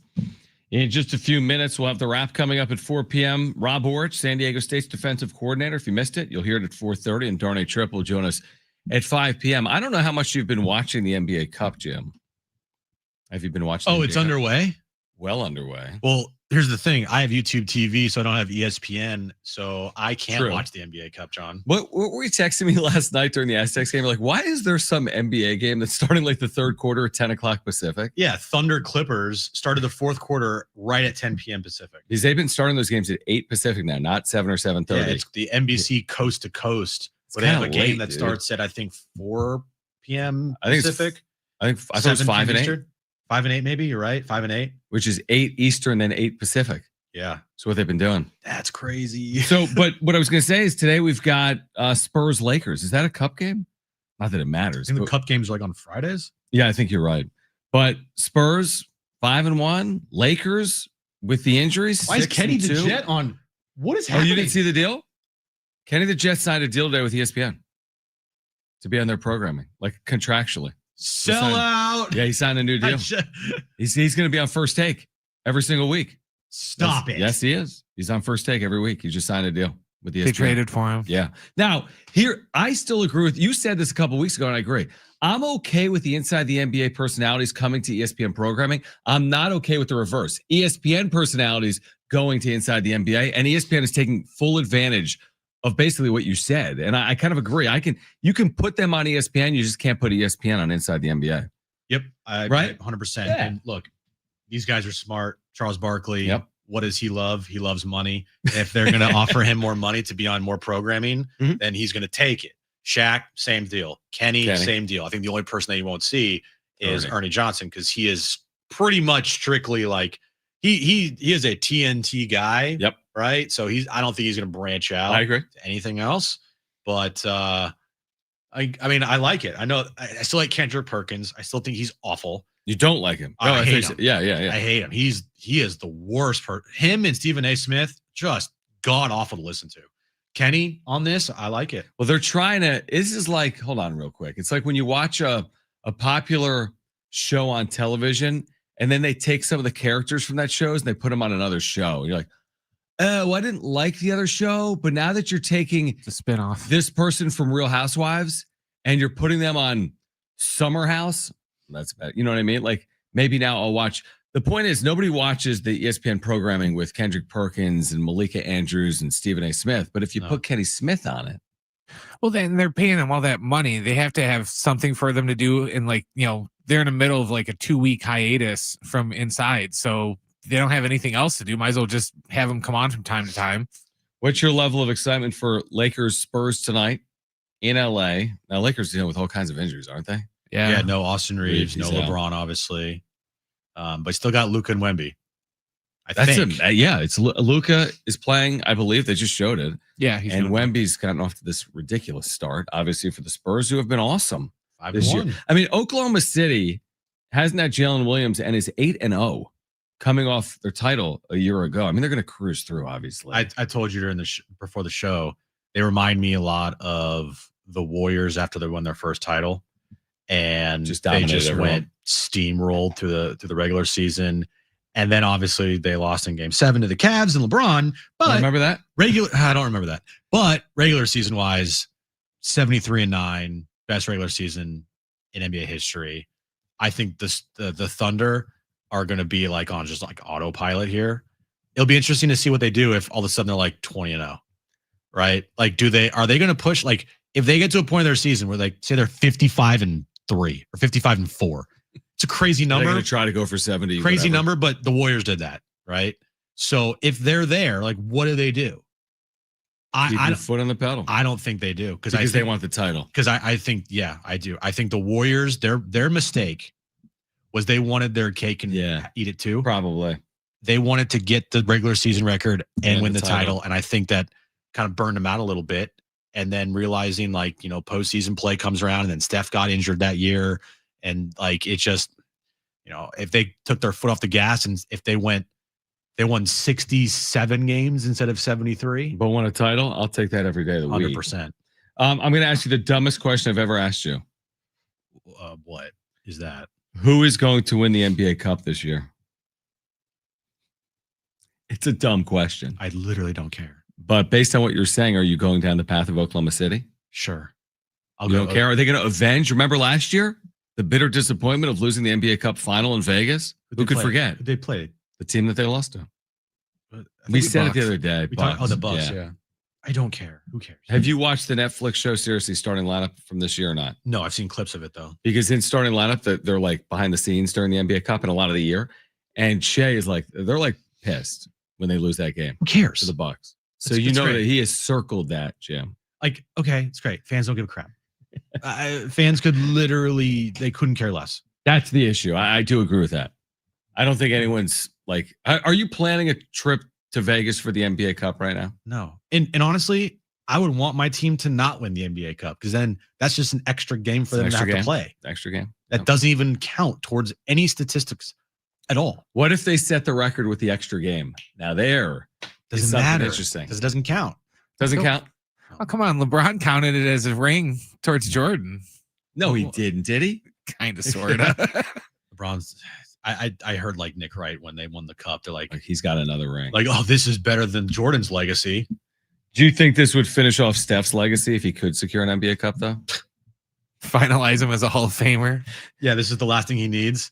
Right. He's got two, Olympic gold he's got now. Olympic gold. He's got 2 MVPs, 1 unanimous, Finals MVP, 4 titles, 12-time All-Star Game MVP. Yeah, he's just missing that NBA Cup. Well, Because without that, he's not a Hall of Famer. they'll be lucky to get out of the group of death That is a crazy group.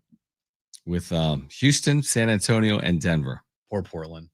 Portland's 1-0. They beat the Nuggets. Look at the standings. Oh, then that's But awesome. somehow Portland has a win. Actually, Portland's kind of sneaky good. Like, as far as maybe they're not going to be playoff good, but they're pesky. They're a team that has some talent on it. Yeah, I'm just looking at the West. You said it in the offseason. West has some real challengers. Not just Oklahoma City, but Spurs and Rockets and Warriors. Yeah, it's going to be interesting to see. I think Oklahoma City is going to walk into the Western Conference Finals. I mean, you could just put them there right now.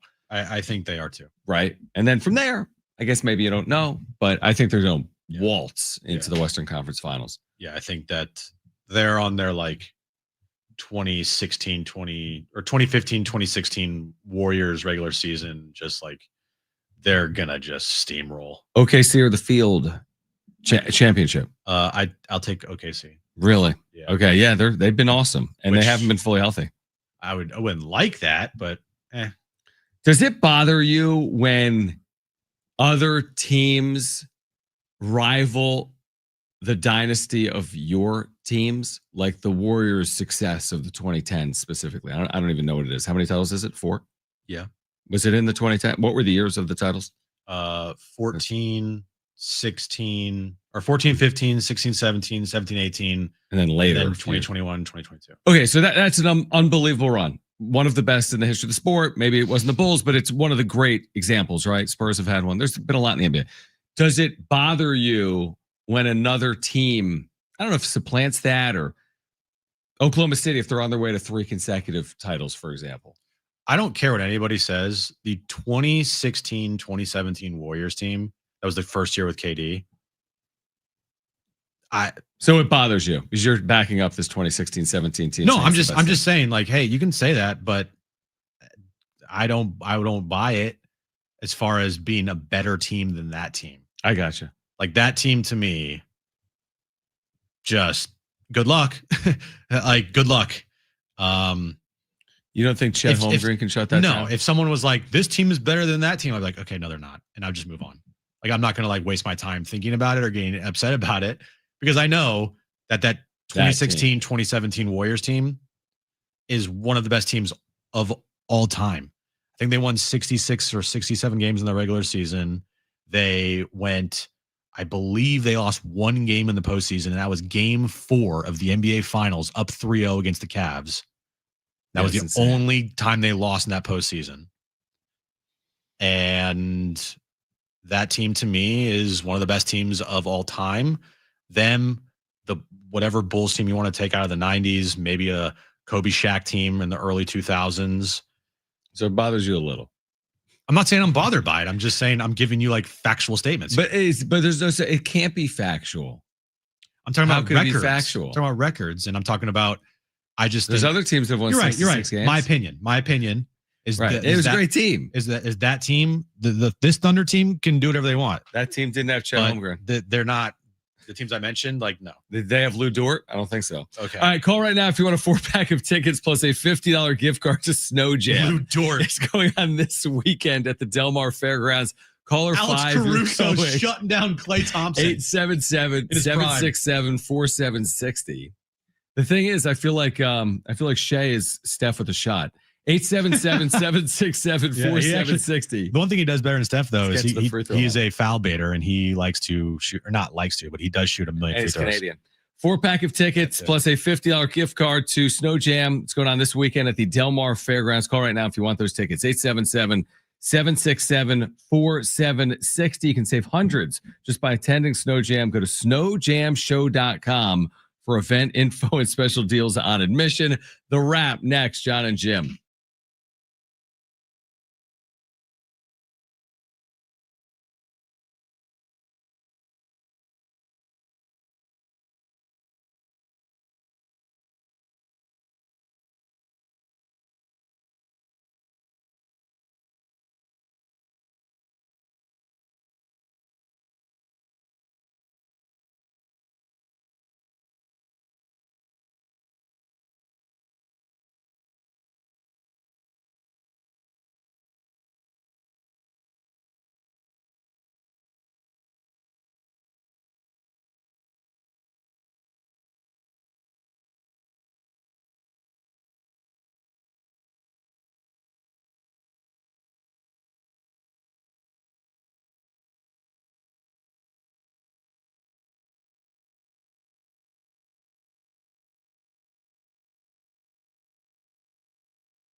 All right, this update's brought to you by AutoZone. Get in the zone. Aztecs basketball tipped off their regular season last night with a 32-point victory over Long Beach State. Next up for the Aztecs, they'll take on Idaho State on Sunday afternoon at Viejas Arena, 2 p.m. tip time. Of course, you can listen to that game right here on San Diego Sports 760. And tonight at 6 p.m., SDFC Midweek Live. The guys get you ready for a win or go home game 3 on Sunday night at Snapdragon Stadium against the Portland Timbers. Starting Stronger starts at AutoZone, where they've got battery solutions in the form of free battery testing, free battery charging, and replacement batteries that fit your needs. That's what makes them America's #1 battery destination. Get in the zone, AutoZone. Getting you all set for that drive home. Let's just start the show. Here's John and Jim. All right, San Diego and Southern California, what's going on? This is hour 3 of John and Jim. We'll be with you until 6 p.m. What giveaways do we still have, Brent, today? So we've given away Brian Adams tickets, Viejas Arena, not this weekend, but next. We'll give those away coming up at some point this hour. Where'd my rundown go? I'm asking myself. I don't know.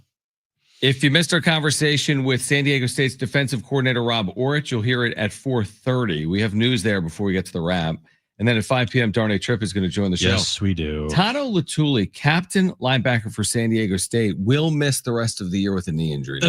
He suffered the injury. I think the writing was on the wall if you listened or watched. He was getting hugs from his teammates. He was in street clothes in the second half. I think he was on crutches or in some type of leg cast. But unfortunately, Tato Latuli, local product, great player. Yeah. He will miss the rest of the year. He had missed 2 games this year.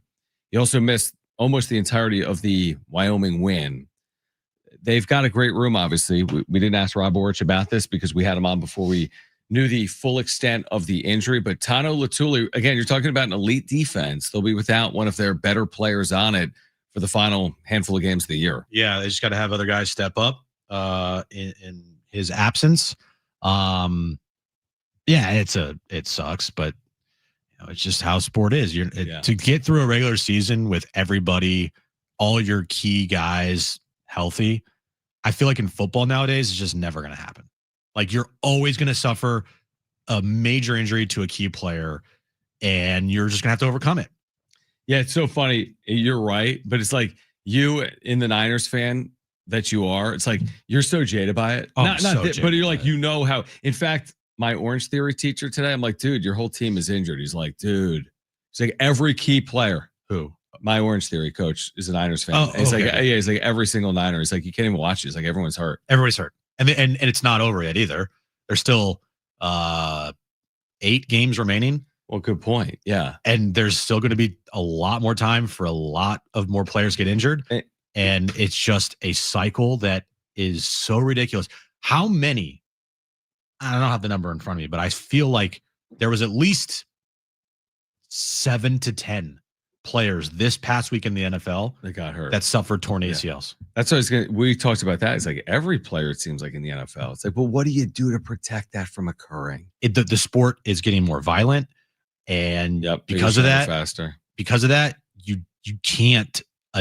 There's nothing you could do. Right. I mean, you can Micah Williams, the first round pick for the Niners this past year, tore his ACL at MetLife Stadium, which, by the way, is known as one of the worst turfs in all of football. Mm-hmm.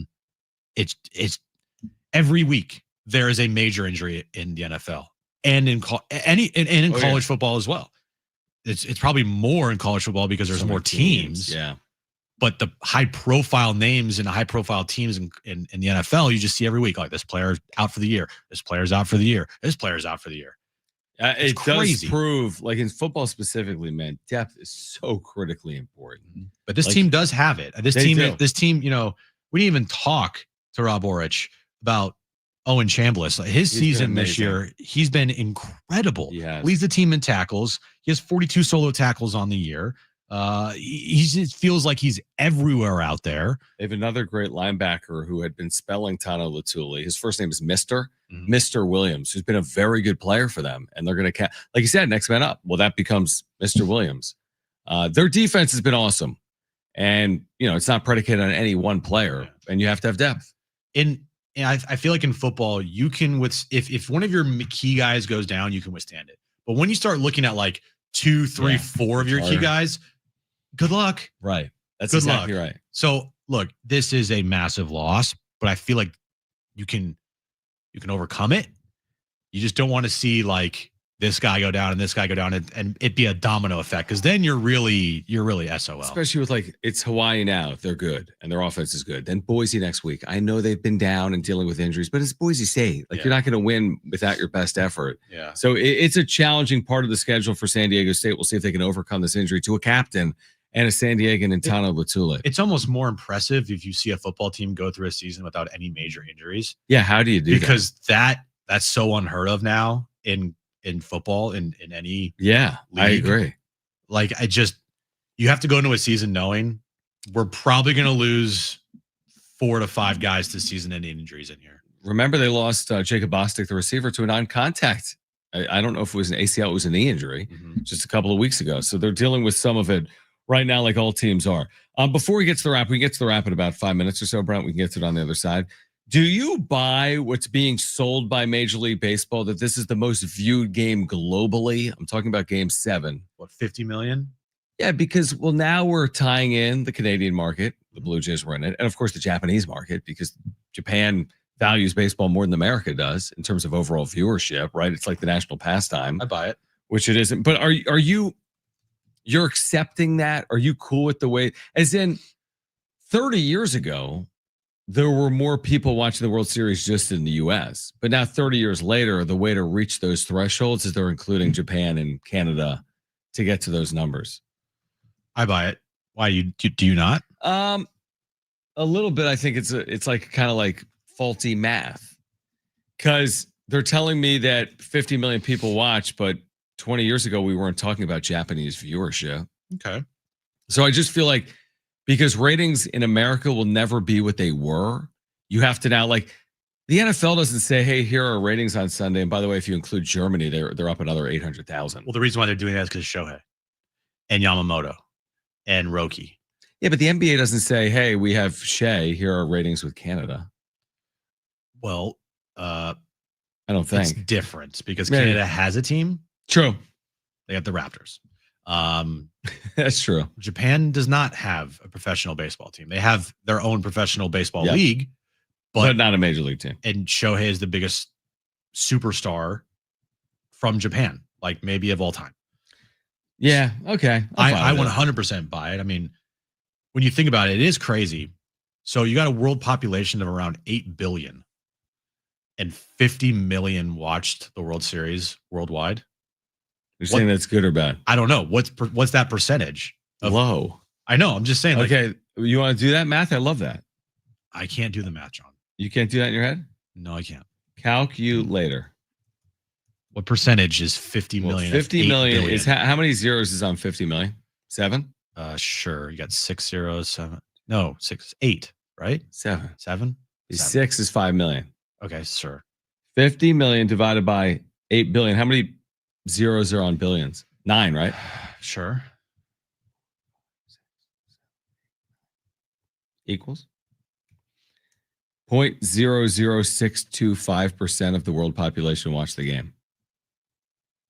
So no one. That means 99. If we did this right, we might not have. Yeah. But is that right? Because 80 million of 800 million is 10%, which means 80 million of 8 billion is 1%.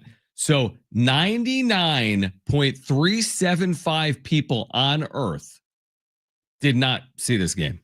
99.375% of all people living on Earth didn't see the game. Isn't that weird? That is very. Isn't that really weird when you put it that way? Just puts it into perspective how big the world is. And how we like wrap our arms around things that are right in front of our eyes, but it's not in front of everyone's eyes. Like everyone's saying this. It's like 10 people. But then again, I guess the Super Bowl is watched by what? 100? I guess million. Globally, it's got to be more than that. 100 million in the United States. Right. Out of 300 million or 400 million people, it's a lot of people. Yeah. But then when you look at globally, I'm sure obviously that's why the NFL is branching out to have all these global games. Right. So they can get more numbers and more eyes on the NFL product. And that's where soccer is king, because when you have something like a World Cup and people are watching in 100 countries, not 3. Right. And I don't know how many people watch a World Cup final. I think they say 1 billion. I mean, $1 billion is crazy. But this is not like, I know we're putting it to the scale of the earth. Right. But in America, but hey, that's a win for baseball. How could it not be? 50 million people worldwide watching your sport. Yeah, I'm with you. When this sport a couple years ago, you'd be, I mean, yeah, dude, 50 million, that's a big number. It's like as many people as watch John and Jim. Take away like 6 zeros. 50 million. Other than the 50 million. Right. We'll get to the wrap coming up next. If you miss Rob Orich, defensive coordinator for the Aztecs, you'll hear that conversation at 4:30. This is John and Jim.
All right, San Diego Sports 760 congratulates our $5,000 winners. And iHeartRadio's Thank a Teacher, powered by Donors Choose. Still time for you to nominate a public school teacher making a difference. Maybe they'll be our next $5,000 winner to make over their classroom. Help us say thank you to the educators shaping our future. Nominate your favorite teacher now at iHeartRadio.com/teachers. All right, Rob Orich, Aztecs defensive coordinator at 4:30. Right now, let's get to this. It's time for the wrap. Presented by Sombrero Mexican Food. Check out their website at sombreromex.com. Are you surprised the college football playoff ranking didn't include any teams from the group of 5? Yeah, I am surprised. I expected at least one in there. It's a weird look when you have a team in the college football playoff, but they're not ranked in the top 25 of the college football playoff, right? Like, hey, Memphis is in there as the 12 seed, but they're not even in the top 25 of the college football playoff rankings. Like, what? It doesn't make sense. Yeah, I agree with you. I don't think it makes sense. I hope by the end of the year there are multiple teams within the top 25 if they're deserving of it. Like I don't think it's right if Memphis goes 11-1 and your 25th team is an SEC team that went 4-4 in the SEC and is 7-5 overall. And that's what you're trending towards right now, probably. Like, it's the highest rated G5 school to make the college football playoff. I don't even know where Memphis is ranked. They could be 39th. We don't know if they're 26th, they're 39th, or 48th. And I don't even know what the rest of the G5 looks like in comparison to Memphis. If Memphis was like, say they came in at like 17th in the top 25, right? And then there was no other G5. It'd be like, oh, they got a big gap. Yeah, a big gap. Mm-hmm. Or if they're at 25, it'd be like, oh man, it's there for the taking, potentially. But no one knows. Yeah, no, I agree with you. It was surprising to me. I don't know if it's fully unexpected or not. I think at some point a team will work its way in. But yeah, I would like to see the G5 teams ranked as well to see who can pass the school if and when a school loses in the group of 5. Next question. Do you think OKC runs the table and goes undefeated this year? Are you serious? Yeah. No, John. They're not going 82-0 right now. That's great. Every game's a must win. When the Padres started 2-0 that one year, we talked about could they challenge the 73-9 year? No. Teams don't want to do it anymore. With load management, like you said, they want to win titles. They don't want to win January 19th games. They'll win 66, 67 games. Exactly. If they stay healthy. Yeah. They'll lose 15 times. Yeah. Because that's just what happens in the NBA. And even this team right now that's 8-0 has been without Jalen Williams. Right. So, no, they're not going to threaten the Warriors. I don't believe that would be very surprising to me. They're not starting 25-0. No. They're going to lose 15 or so games, and then they'll likely be the favorite to win the NBA Finals again, which is more. That's preferred. Because I think if you go 74-8 and you lose in the NBA Finals, everyone's going to be like, choke. Trust me, I know. You know it because you lived through it. Next question. Who impressed you the most in the Aztecs opening night win? It's got to be LZ Harrington. We talked to him at Broken Yoke down at San Diego State last week. Very impressive young man. Mm-hmm. And his game matched. I was like, that's a true freshman right there. I would say LZ Harrington impressed me the most. Because I know what Bird is. And obviously, he's improved. I know what you see from Miles Heide and but when you're watching, this Aztec team, you're watching the new guys. So for me, it's LZ Harrington. I'll go with both of the freshmen, but since you went with LZ, I'll go with Tay. Tay Simmons is a forward. To make the transition from high school to college as a forward, obviously is a challenge. He had the alley-oop slam, he had an and one, hit an early 3, finished at 10 points, played a lot of minutes with Magoon Guath out. Size too, you're like, he's imposing for being a true freshman. He's that typical Aztec athletic, physical, imposing presence is what he is. So both Harrington and Simmons impressing yesterday. Tay Simmons will join us tomorrow on John and Jim. Oh, breaking news. It is, other than the fact that I said it earlier. Next question. When will the Padres announce their new manager? Sometime in 2025. You don't think this carries over? No. Next year? I think they're going to announce it sometime in the next month and a half here. Way before that, right?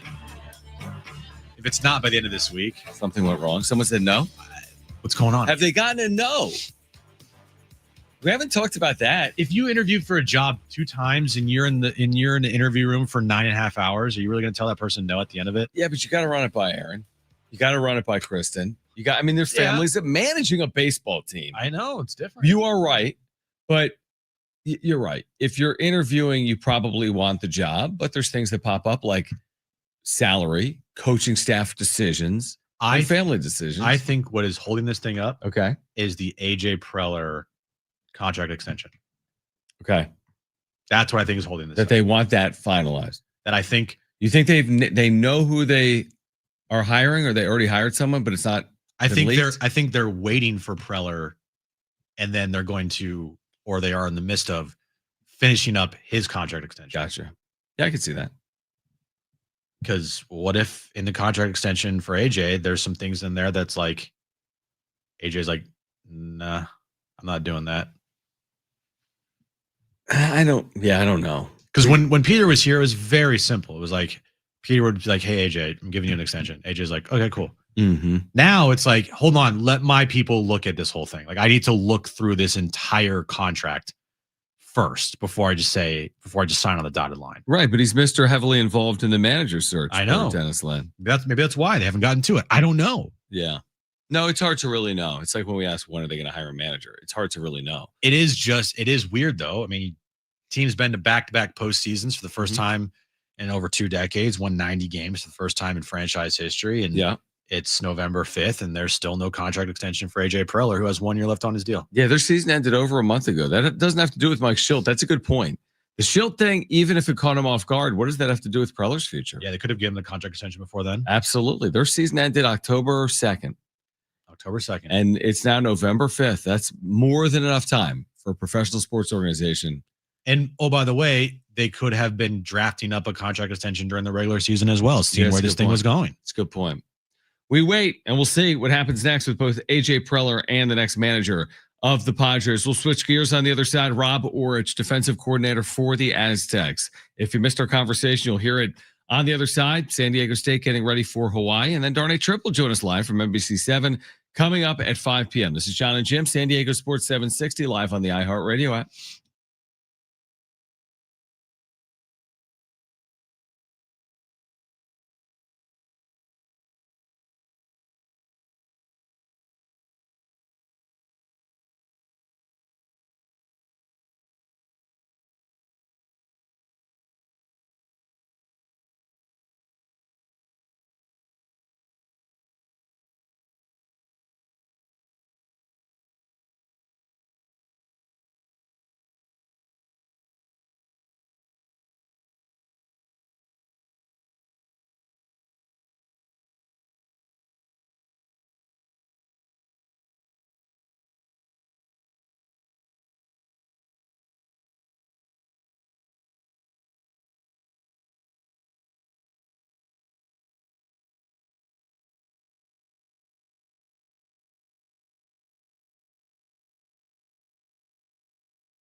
All right, this update's brought to you by AutoZone. Get in the zone. San Diego State last night tipped off their regular season with a 32-point victory over Long Beach State. Miles Bird led the way with 13 points. LZ Harrington also had 13 points off the bench. Next up, the Aztecs take on Idaho State on Sunday afternoon at Viejas Arena, 2 p.m. tip time. You can listen to that game right here on San Diego Sports 760. And tonight at 6 p.m., we have SDFC Midweek Live as the guys get you ready for a win or go home game 3 on Sunday night at Snapdragon Stadium as the Portland Timbers and SDFC face off at 6:30. Starting stronger starts at AutoZone, where they've got battery solutions in the form of free battery testing, free battery charging, and replacement batteries that fits your needs. That's what makes them America's #1 battery destination. Get in the zone, AutoZone.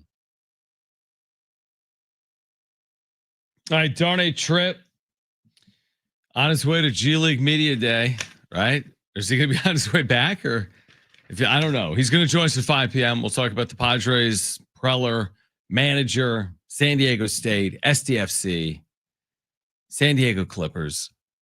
What else? All those things. We talk about the wave as well. Yeah.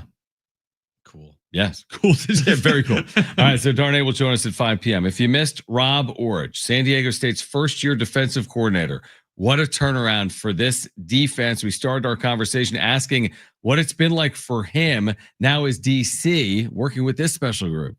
Yeah, it's been a real blessing. I think anytime you can keep a team together that's coming off what I think was a foundational year for us last year in this program, I think you have a tremendous opportunity to accelerate where you've been. And watching our guys play right now, obviously I'm pleased with the result. I think there's still room for us to continue to get better. We have a tough opponent this week in Hawaii, but probably what sticks out to me the most is how mature this group is. No matter the opponent, the situation, a short field, coming off a turnover, whatever it is, there's really no blink in what those guys have on the field. So it's been fun to spur their advancement and accelerate where they're at. But I've been really, really pleased. How early on did you feel like this defense could look like it's looked so far this season so far? Well, I don't know if I had a great feel for where we would be in the off season. I think part of that is, we were all kind of catching our foot a little bit with the transition to the coordinator role and me being back in that chair. But I would say after the Cal game, and we had a really good plan for that quarterback, and we had a really good plan for them. But seeing us go out there and execute the way that we envisioned that we could, I thought was like, okay, we got to get these guys playing really, really fast and really, really simple. That's going to be our bread and butter. And let our good players be good players and not hold them back with any extra mental weight. So I thought a big turning point for us was after how we played in Cal. Rob Orich is San Diego State's defensive coordinator. He's with us right now on John and Jim. Aztecs 7-1 at Hawaii on Saturday night. Again, 8 p.m. Pacific is the start time. You can hear it on San Diego Sports 760. Rob, as you know, there's so much pride in San Diego State football. And specifically when you think about the defense, there's so much personal pride in all the successes this program has had over the years. You must feel that internally, like this snowball effect. You get off to a good start. Now it's become like a great start. How prideful is this group to, not just perform and win, but to perform at the level in which they've played to this point? Yeah, I have tremendous respect for the history of this place, the same way you guys have. And You're obviously referencing it and what Coach Long and the defenses of the past have done and kind of how they're known throughout the country as a defensive cornerstone of college football. I certainly knew stepping into this, the expectations would be there. And I would say probably the biggest commitment we've had to ourselves as a staff is, we're gonna watch over all future, past, and present Aztec Warriors, and we're gonna make them proud. And there was one game so far this year where I felt like we didn't live up to that, and that happened early in the season. And I thought that was a really good wake up call for us. Hey, we need to iron this out. We need to make sure that those days don't happen anymore. And so for us, even though the start, everything, we're in the midst of it right now. No way are we thinking about this as a completed project. But having a tough game early on, week 2 against Wazoo, giving up 30, I thought it really centered us for how we got to approach things going forward. How has Trey White improved and evolved over the course of last year to where he is at right now? He's gotten a lot better at a lot of things. It's funny you should say that, because everybody looks at his production. At this time last year, he was in double-digit sacks, and I thought those were just kind of, the result of us being on the field a lot. And when you look at good defenses, you don't normally have the conference leading tackler or the leader sack producer because we're not on the field. And that's our job, getting off the field at a 28% clip. And when I look at Trey's makeup now as a player, he is so much stronger as a pass rusher and in the run game than he was a year ago. And his body weight's probably up 6 pounds, 7 pounds, but it's all muscle. And you just see a guy who I wasn't sure could play at the next level the year before. And now I think he has the power and the toughness to actually do that when his opportunity gets called. Rob Orge with us right now on San Diego Sports 760, the Aztecs defensive coordinator. I'm glad you mentioned stopping the run. I don't have the note in front of me. I should. But from last year against the run to this year against the run, and it's across all areas of your defense, but specifically, as we all know, it starts with stopping the run. What have been the keys to this level? It's one thing to improve, but you have improved. You've done a 180 in terms of cutting down the run game. How have you been able to do it? Well, our guys have a lot of confidence in our base defense. And, we're at 26% pressure rate. Last year, I thought we pressured probably at a 40% clip because we felt like we had to. We don't really have to right now. And a credit to that is our guys' understanding of schematically what they have to play. And we always talk about, hey, gaps are never perfect, leverages are. And when you watch good defensive football teams, they're all playing with proper leverage. They're confident in pursuit. And you're seeing that right now, not only from our front seven, but really from our back five as well. And if there was a position group we had to gold star for improvement, it would be our defensive tackle room. And Sam Benjamin, adding Malachi Fee now, the improvement of the other guys in the room, and Coach Losey being who Coach Losey is. He's a dude. People don't know that. He's an absolute dude. And that room and their ability to be disruptive inside has greatly improved our ability to attack the run game. Speaking of the secondary for this team, Chris Johnson leading the way for you guys. What makes him such a terrific player, and all the skills that he has shown this year, the ball hawking skills and shutting down the opposing team's top wide receiver? Like, what makes him special? Yeah, it's his brain. It's his mind. It's the way he goes about his business. It's the way he prepares. Chris is as talented as most of the cornerbacks I've been around that have done it at the next level, but I think he prepares better. And when you look at Chris, man, we don't use the term coach on the field a whole lot, but that's how we kind of look at Chris. He has good ideas. We talk through adjustments on the sideline. And I think he's the guy that you can explain something to, and then he can actually go execute it where that hasn't been the past with other great players that I've had. So for me, I think what makes him different is his aptitude for the game and the way he prepares. Rob, to speak specifically about the challenge this weekend, as Aztec fans have known for forever, Hawaii has been a predominant passing team. I know they have a good running back and run game as well this year, but they've run that run and shoot. Micah Alejado is a terrific young quarterback. What makes this challenge so unique that you're facing this weekend? It's a little bit like facing a triple option team where they have a lot of answers within their offensive scheme that they can get to. And so for us, when you see teams like this that just have a package and they find answers against the teams, they've been really, really good in the second half.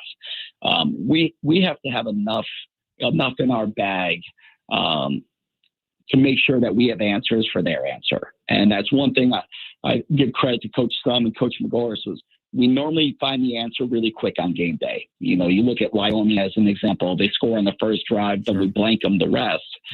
That's been a strength of our staff throughout the season. And so when you face a team like Hawaii, they're gonna find a way to poke a hole in your D. You got to be quick on the adjustment, and your players have to be quick to execute it. Big opportunity and challenge this weekend for San Diego State, one game at a time for the 7-1 Aztecs, again at Hawaii, coming up Saturday night, 8 p.m. Pacific. Rob, congratulations on the success to this point. We're looking forward to Saturday night and the games moving forward. And thanks for hopping on, all right? My pleasure, guys. You guys be good. All right, so we had that conversation. I was just the audio. We had the conversation before the audio worked. No, we had that conversation before we learned Tano Latuli was out for the remainder of the year with a knee injury. He has had surgery. So captain linebacker for San Diego State, obviously significant loss. But San Diego State, as we talked about earlier, will need to overcome it. It'll be a stiff test. Like the challenge this weekend isn't like, hey, can you shut out Hawaii? That's not the goal. It's Hawaii is an elite offense. The challenge is winning. So that's basically the point here. If it's 31-30, great. If it's 7-0, great. But at this point in the year, at 7-1, just keep stacking up these wins, and it makes this year more and more special. Yeah, you've gotten to a point in your season where, like you said, just picking up wins, however necessary, just that's what you got to do. Because you have a legitimate chance here now. I think we're at a point in your season where you could talk about it. You have a legitimate chance, and you're looking at a Mountain West Conference championship. Let me ask you this: we're getting way ahead of ourselves. Why do you do this? No, I don't. I'm not am I when they beat Stony Brook? Like, we need to talk college football playoff. I think the next day you talked about the college football playoff. No chance I did. But they're 7-1. I'm not even going to talk about it. No, talk about it. No, I'm not talking about it. I'm not. You already just say it. I didn't just say it. I'm not saying Say it. Let me phrase it this way. If there's a team that goes 12-1 and wins its league in the group of 5, how disappointing would it be if they didn't make the college football playoff? Depends who would make it over them. Like if you had a 2-loss Memphis, but Memphis also won their conference. Exactly. That's a great example. Because they have 1 loss right now. Yeah. Then I'd be like, well, that's stupid. Right. So it depends. You're saying, right, if there was like in this hypothetical a 13-0 team, you're like, well, obviously the 13-0 team is going to go probably. There is no 13-0. There's no G5 team right now that's undefeated. Right. Not one. So everyone's going to have a loss. Everyone in the group of 5. And what would hurt San Diego State's resume is the fact that Boise. Yeah, right. It's already lost 3 times. And if you win the Mountain West Conference, you probably beaten Boise twice, so then they'd have 5 losses on their record. I don't know if you'd beat them twice though, because they've already got a loss. That is you'd true. hand them a second loss. Do they even make and with tiebreakers, right? Yeah. Exactly. Like then all of a sudden you might be playing someone else. Who would that be? I don't know. New Mexico. Yeah, you bring up a good point. So if I'm looking at how many teams in the Mountain West have only 1 loss or less? Probably San Diego State and Boise State, right? Right now, Boise State has 1 loss. But if you beat them, they have 2. Yeah. You beat them, you're in the driver's seat. Oh, yeah. To make the conference title game. Well, we say that. And host beat it, Hawaii, by the way. Yeah. Fresno, you've already beaten Fresno. Yep. They have So 2 you have a tiebreaker losses there. in conference. Yep. We'll see about Hawaii this weekend. Hawaii also has 2 losses in conference. New Mexico has 2 losses. Utah State has 2 losses. UNLV has 2 losses. San Jose State has 2 losses. So there's teams that could finish. There's one of those teams is going to finish with only 2 losses. Yeah. One of those. I'm not really counting on Hawaii or Colorado State or Air Force or Nevada. Yeah, I'm just not. So I think San Diego State, they feel like very well positioned to make the conference title game and potentially host a conference title game. We'll see what happens with Boise. But after that, it's Fresno, Hawaii, New Mexico. Those teams are 3-2 in conference. And then you got Utah State, UNLV, San Jose State, all 2-2. Yeah, it's going to be interesting to see how this shapes up in the final month of the regular season. We'll give away tickets to see Bryan Adams at Viejas Arena, not this weekend, but next on the other side. Plus, Darnay Tripp from NBC7 will join us live coming up at 5 p.m. John and Jim, San Diego Sports. Of me. You couldn't wait 10 seconds. No, I couldn't. I needed to get it out. You couldn't control your sneeze. It is hard. All right, John and Jim, don't go anywhere.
All right, Donate Trip, NBC 7 coming up, 5 p.m. Will join us live.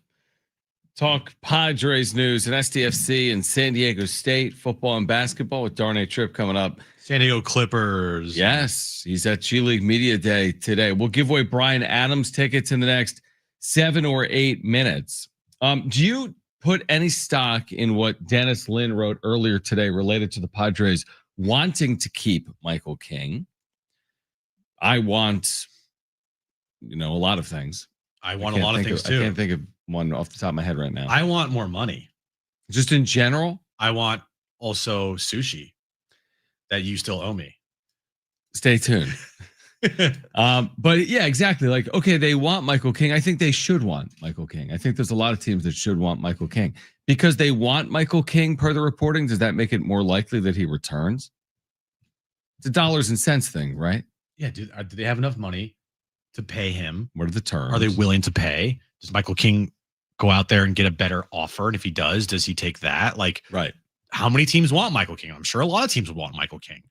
Right. It's almost out of your control. You might want him, but are you willing to give him the extra year? Are you willing to pay him the more money? And it's why like not signing him to a contract extension last offseason. Yeah.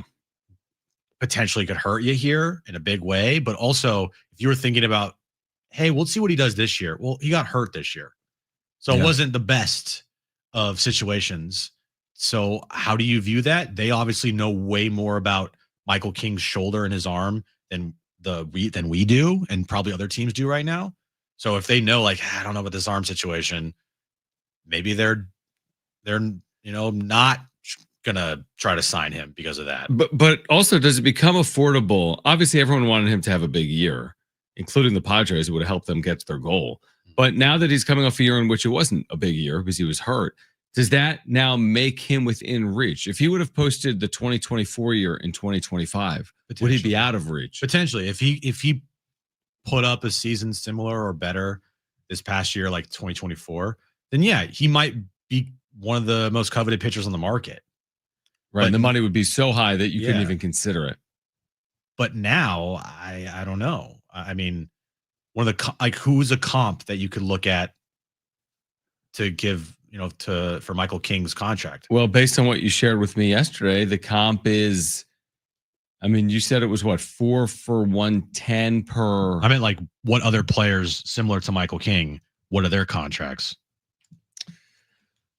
It's hard because King doesn't have a lot of time as a starter, right? Right. So he's a free agent as a 1.5 year starter, basically in the major leagues, right? That's not like where Joe Musgrove was. He had spent more time starting in the major leagues. One of the players that I think I would comp him to, we just saw him in the World Series, and that's Kevin Gausman. He signed a 5-year, $110 million deal back in 2022. Or leading into the 2022 season. That's a long time ago. That's right. That's a long time ago. So with like obviously inflation and where how the sport's going, like where would he be slotted at? Because Gosman's at 22 a year. Would Michael King get more than that? Get more than that? I think the answer would be yes. So, but maybe fewer years. Yeah, if you did go 3 for 110, that's more AAV. Was 3 for 110 what you threw out to me, or was it 4 years? It was 4. It was 4. It was 27 and a half a year. 33. 3 for 110 is like 30 something. 35. Yeah. Okay. So 4 for 110 is 36. Yeah. I think that was. They're not. There's no way the Padres. I don't think 35, 36. No. Maybe 25. What about 4 for 100? Yes, absolutely. You're in. Where do I sign up? Yeah, 100%. Yesterday we were talking about 4 years. We were saying that was a lot of years. I think yesterday I said like 4 years. 4 for 100. He does not have a lot of wear and tear on his arm. His injury last year, I don't think that's going to be like a long-term thing. Yeah, it doesn't seem like it. I think it was just kind of like he slept wrong. Can I get the story on that, please? We'll never get the stupid story on that. That's all I want. Yeah, I'm sorry. I don't buy it. I don't buy it one bit. He slept wrong and he missed 3 months. Give me a break. Come on. No way. None. So can't be the full extent. Yeah. And all of a sudden he comes back and then his knee has to get drained. Like, what the hell? Right. So there was more to it. But it is enticing if you re-sign Michael King, then your rotation next year to start would be Pavetta, Musgrove, King, Vasquez. That's your top 4. I'd take that right now. Yeah, that and does then if sound you good. converted Morejon or Miller to your rotation, which I personally wouldn't But if you did, want, but if you did, it's sexy. it could be. It's appealing. Sounds good. You're winning on paper. Because we know AJ Preller, he can build the bullpen. So it's much easier to get bullpen arms than it is to get starting pitching arms at a high level. Yeah, King's an interesting one in terms of how you feel about the Padres heading into 2026. I think people would feel a lot different if he was retained, kept in free agency, or they said, you know what, you and we've heard this over the years. AJ, you'll hear from a couple times this offseason. We feel good about our internal options. We're going to figure this out. We got a long camp. We've signed a lot. It'd be like, oh, really? But if you had Michael King, I think it's a boost entering 2026. I don't know if it's the difference. I'm not saying you're winning World Series, but I certainly would see it as a boost if you could retain him. That to me would be a priority if I was AJ Preller, Michael King. I mean, it's probably the priority, honestly. Like Michael King or Ryan O'Hearn. Give me a break. It's obviously Michael King. You can't even compare. Ryan O'Hearn's a nice player. Maybe they can bring him back.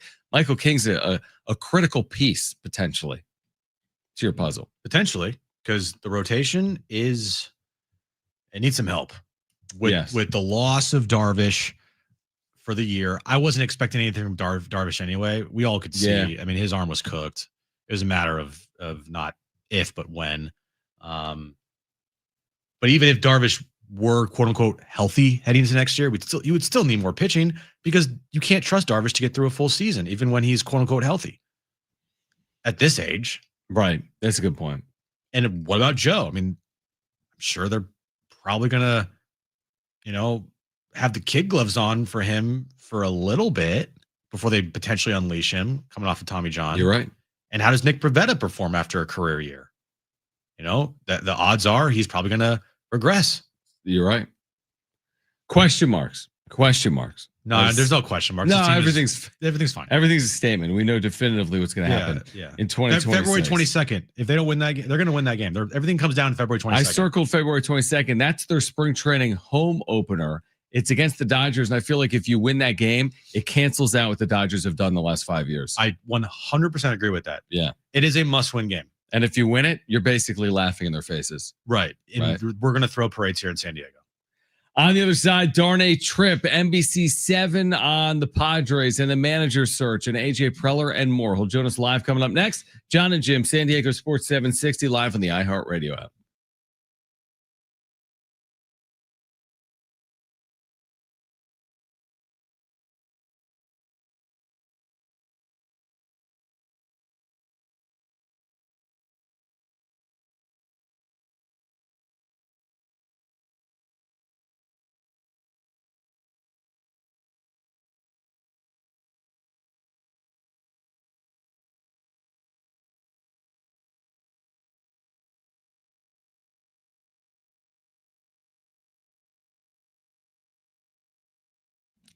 All right, hey guys, it is Schaefer again. And as I've been telling you, there's no better time than right now to get down to your local Toyota dealer. They've got the new vehicles. They're arriving each and every day. We're talking about their most popular cars and trucks and SUVs. Whatever kind of vehicle you're looking for, you can hurry into your Toyota dealer. You can do it right now because going on right now, it's a great time to get a new Toyota truck. They've got the largest inventory.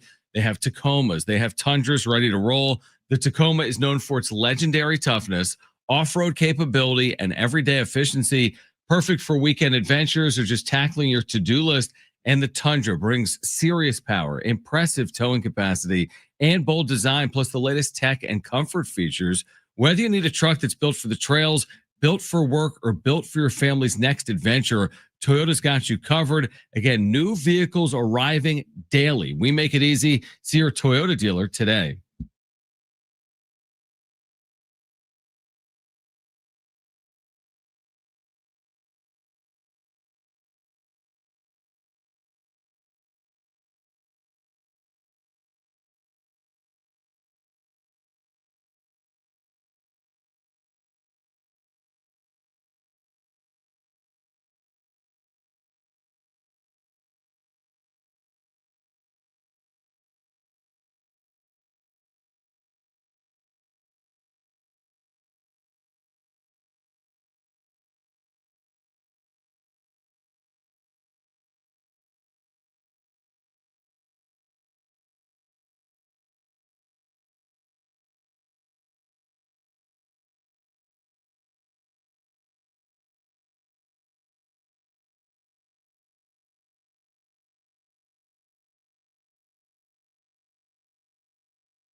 All right, this update is brought to you by AutoZone. Get in the zone. San Diego State last night, their home opener of the season, beat Long Beach State by 32 points. Miles Bird led the way with 13 points. LZ Harrington, 13 points off the bench. Next up, the Aztecs will take on Idaho State on Sunday afternoon at 2 p.m. at Viejas Arena.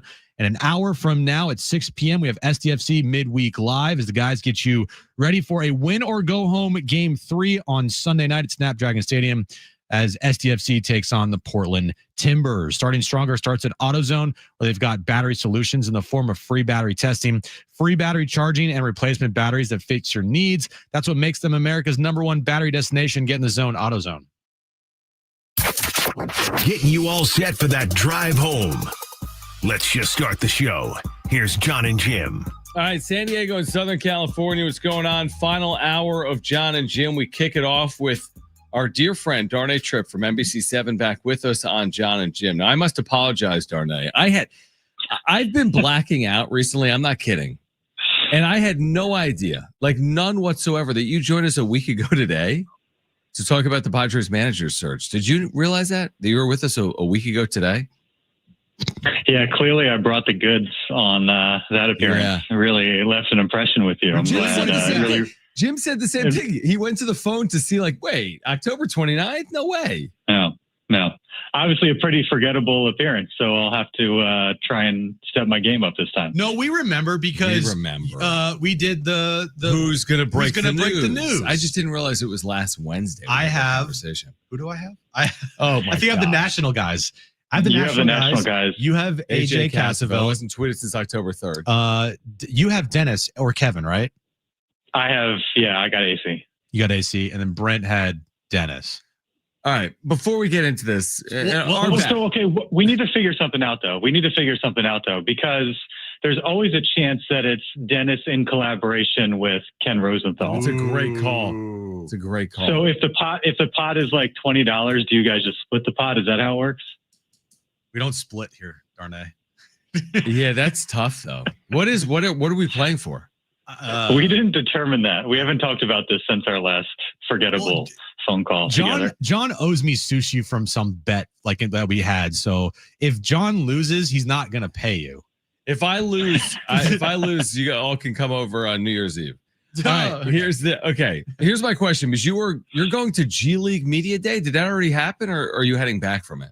Oh, no, yeah, I was there earlier this afternoon. Why? To catch up with the team before their season starts. They started a training camp and getting ready for year 2 in San Diego, so just catching up with Paul Hewitt and the guys. That makes sense. All right, let's get to the Padres. I mentioned recently that Jalen House was on the San Diego Clippers. Who, of course, there's a few Taylor Funk as well. There's a few, and then hopefully we'll see Kobe Sanders, who's a local guy and obviously finished his career in Nevada. That's right, and was drafted this past year. All right, Darnay Tripp, NBC7 with us. There's also a guy from Yale that lost to the Aztecs. I remember in the NCAA tournament. I mentioned him, and Jim's like, never heard of him. I have no idea. I'm like, this guy was great. We talked about the roster about 45 minutes ago. He didn't know anyone. I knew nobody.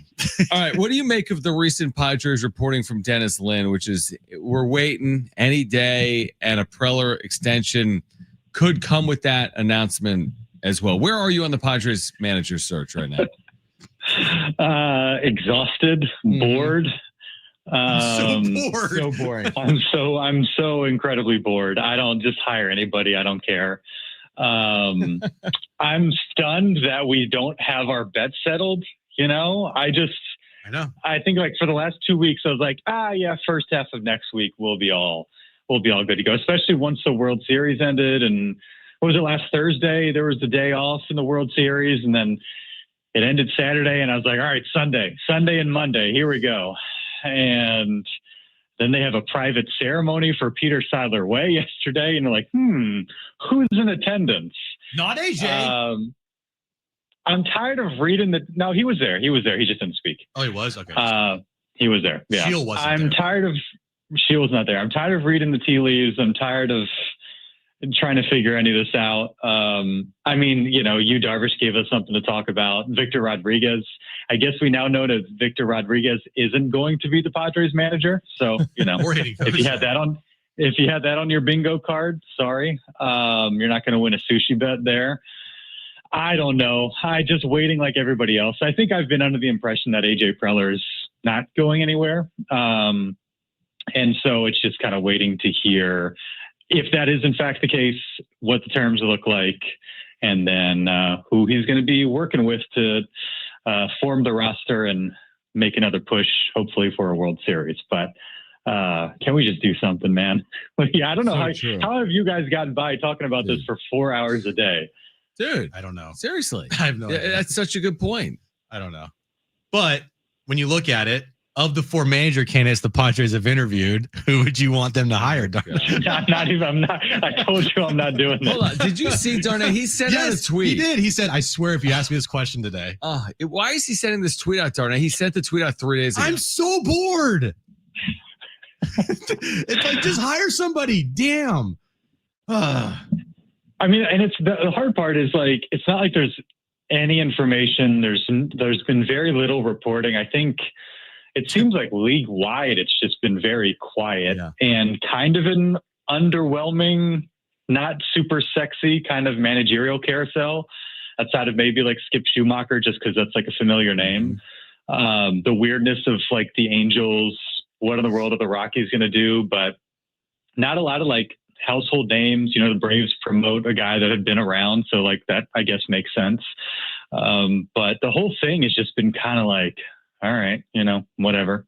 But with the reporting today from, you know, Dennis, like it's hard to think that AJ is not here for presumably more than just next season because of how, you know, heavily involved in this manager search that he is, according to the reports, right? You would think, yeah. I mean, it would be strange to kind of go through that process and then him go into kind of a lame duck season. There's obviously the uncertainty around 2027. And, you know, I don't know why he would be. I mean, he's got his contract. I would imagine he would fulfill his contract. I would think that AJ, if he were interested in going elsewhere, there would be some suitors and some opportunities there. I just don't see, unless he has just decided that, you know, maybe they want to go in a different direction. Maybe I don't have the same, you know, favor or influence that I used to. And, you know, it might be time for me to step away. I don't know why they would, especially after probably 2 of his more effective years on the job, why they would want to go in a different direction unless he just decided, you know what, it's been a good ride.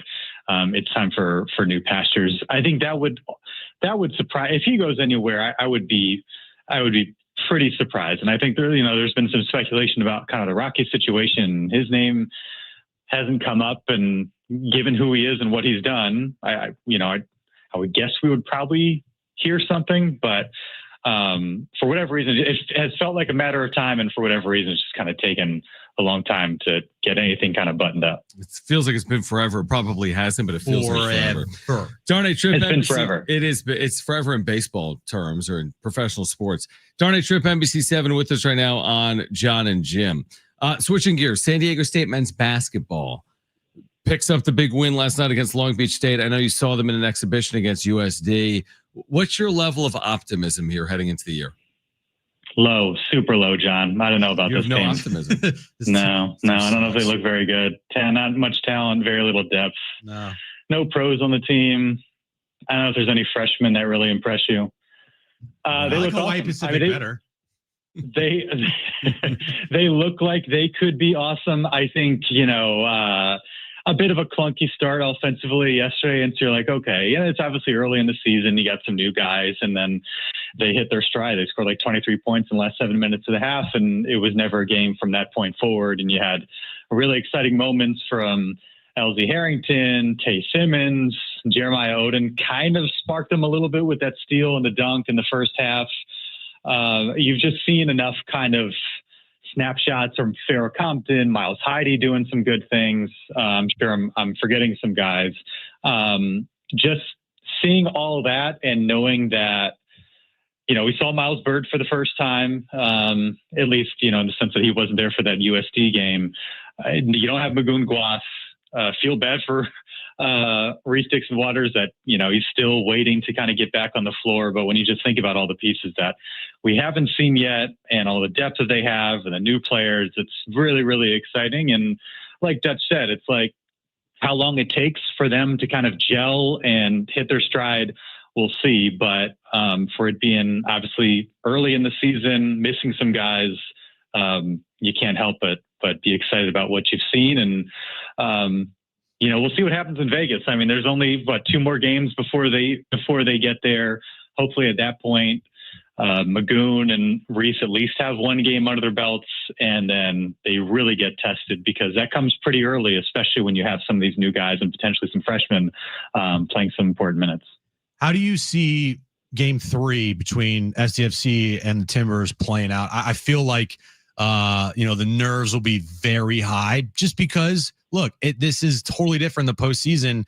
You could have a team try to get a tie, and then they know they go to PKs and the thing could be over, just like we saw last Saturday night in Portland.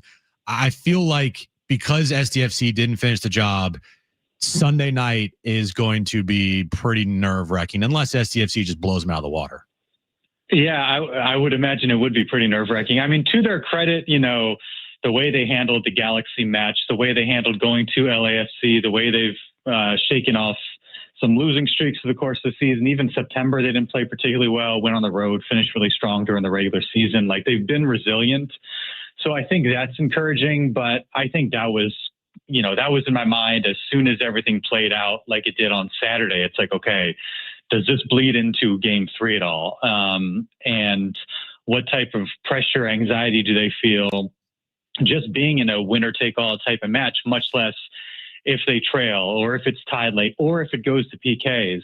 And I think it's just like, it's human nature, even if they had lost last weekend to Portland and maybe they went down 2-0, scored a goal late, made it interesting. Like, I think you would feel so just a little bit better going into game 3 than you do losing in that fashion where like the win was in your grasp. Yeah. And now if things don't go well in game 3, like that's, saying it'll haunt you might be too strong of a word, but that's the type of thing that like we as fans, and I think as a team as a whole, like that type of loss and missed opportunity sticks with you. And so how they navigate that is going to be really, really interesting. Like I said, it's been a mature group. Mikey Vars has done a great job, especially as a first year head coach. They've had to shake off some difficulties through the course of the year, and hopefully they can do that. I say all that. Would you be surprised if they came out and scored 2 goals in the first 20 minutes and kind of took control? Not really. That's what we've seen them do all year. And so hopefully they can kind of stick to that, flush what happened over the weekend, and, add another kind of check mark to what's been such a historic season. I have one more question for you before you go. It's actually a real question. Do you have any issues as opposed to the previous questions, to me saying all fake questions? As opposed to me saying it's a must-win match for SDFC on Sunday. The real question is, are you opposed to the college football playoff ranking not including any program from the group of 5 in its initial rankings?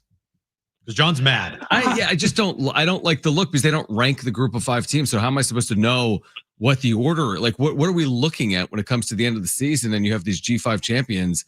What's separating these teams from each other? That's a great question. And yeah, I mean, watching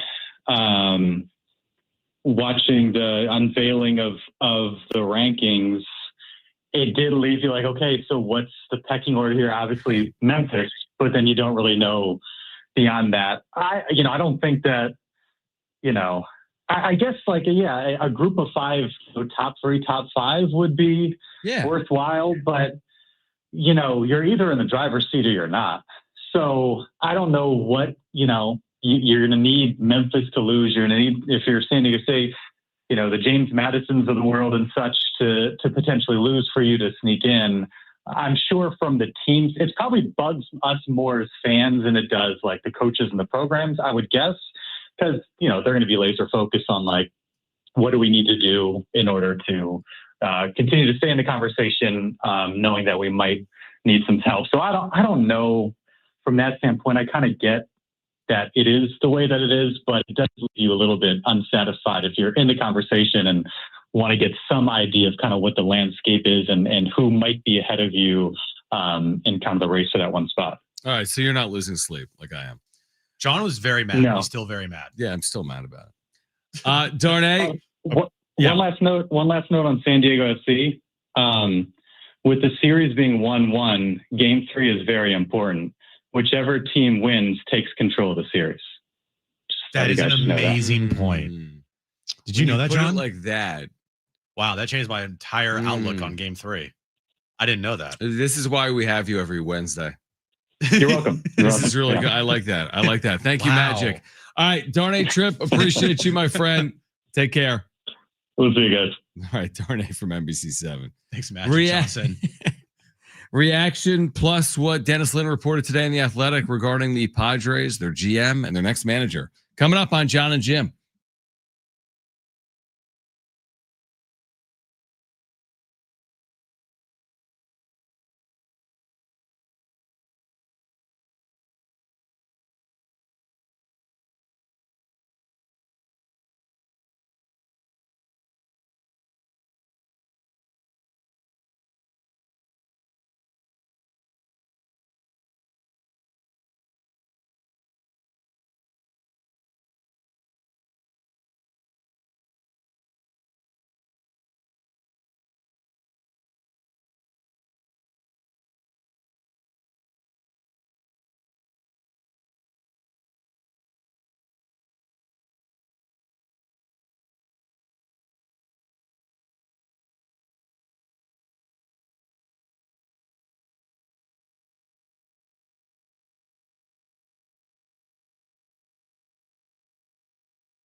All right, San Diego Sports 760 has 13 chances to win $1,000. Every weekday, it's the Bonus Bucks giveaway every hour, 6 a.m. through 6 p.m. Listen for the keyword, enter it at sportssd.com. Next chance to win $1,000 coming up at 6 p.m. STFC Midweek Live also coming up at 6 p.m. That was interesting what Darnay said about game 3 kind of being a decisive game in the best of 3 series that STFC is playing against Portland. Coming up Sunday night. You can hear it right here on San Diego Sports 760. I never thought of that before, to be honest with you. I always thought like game 3s, like winner go home, like those are important, but I didn't realize the winner has control of the series after that. Like has the upper hand. Yeah, I like the way you put it. You're right. Yeah. It just makes you just kind of rethink everything about sports. Hopefully it's not one of those pins and needles. I know. You're 82 minutes in and nobody has scored and you're thinking like, are they really going to go to PKs? And that's could be a disaster. Hopefully they create separation like they did. Did they score the first 2 goals in game 1 or not? They did. And then they gave up the goal and then they held on 2-1. Yeah. They could have scored like 7 goals in that. They benefited from a red card late in that match. They did not have Chucky. Chucky did play in game 2, coming off the bench. He did score a goal. But then CJ Dos Santos gets hurt. Don't know the status of him heading into game 3. He's been fantastic for this team all year long. Oh, I didn't know he could be. There's a scenario where he's available because he left like on a stretcher last week, right? Yeah, I don't know. Yeah, what the severe like the availability of his is of him going forward. Right. I mean, the one thing that you can count on is Snapdragon Stadium being electric. I know that it's going to be loud the entire match. If I'm Portland, though, I'm if things are going how they've gone in this series so far, you're looking to try to get to PKs because then the pressure is all on. You have no, I mean, you're Portland, you got no pressure going into to Sunday night. You got no pressure. That's interesting you say that. And this may be a question for Darren, who will be in here at 6. If you have no pressure, do you play to win or do you play to draw the thing out to penalty kick? You're probably. I mean, we've seen how teams have come in here to Snapdragon Stadium this year and kind of packed it in and didn't give STFC the room to go out and play like they played on the road this year, and a lot of draws at home this season.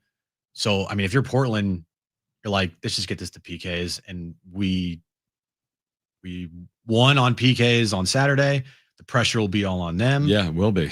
Talking about pressure, and so.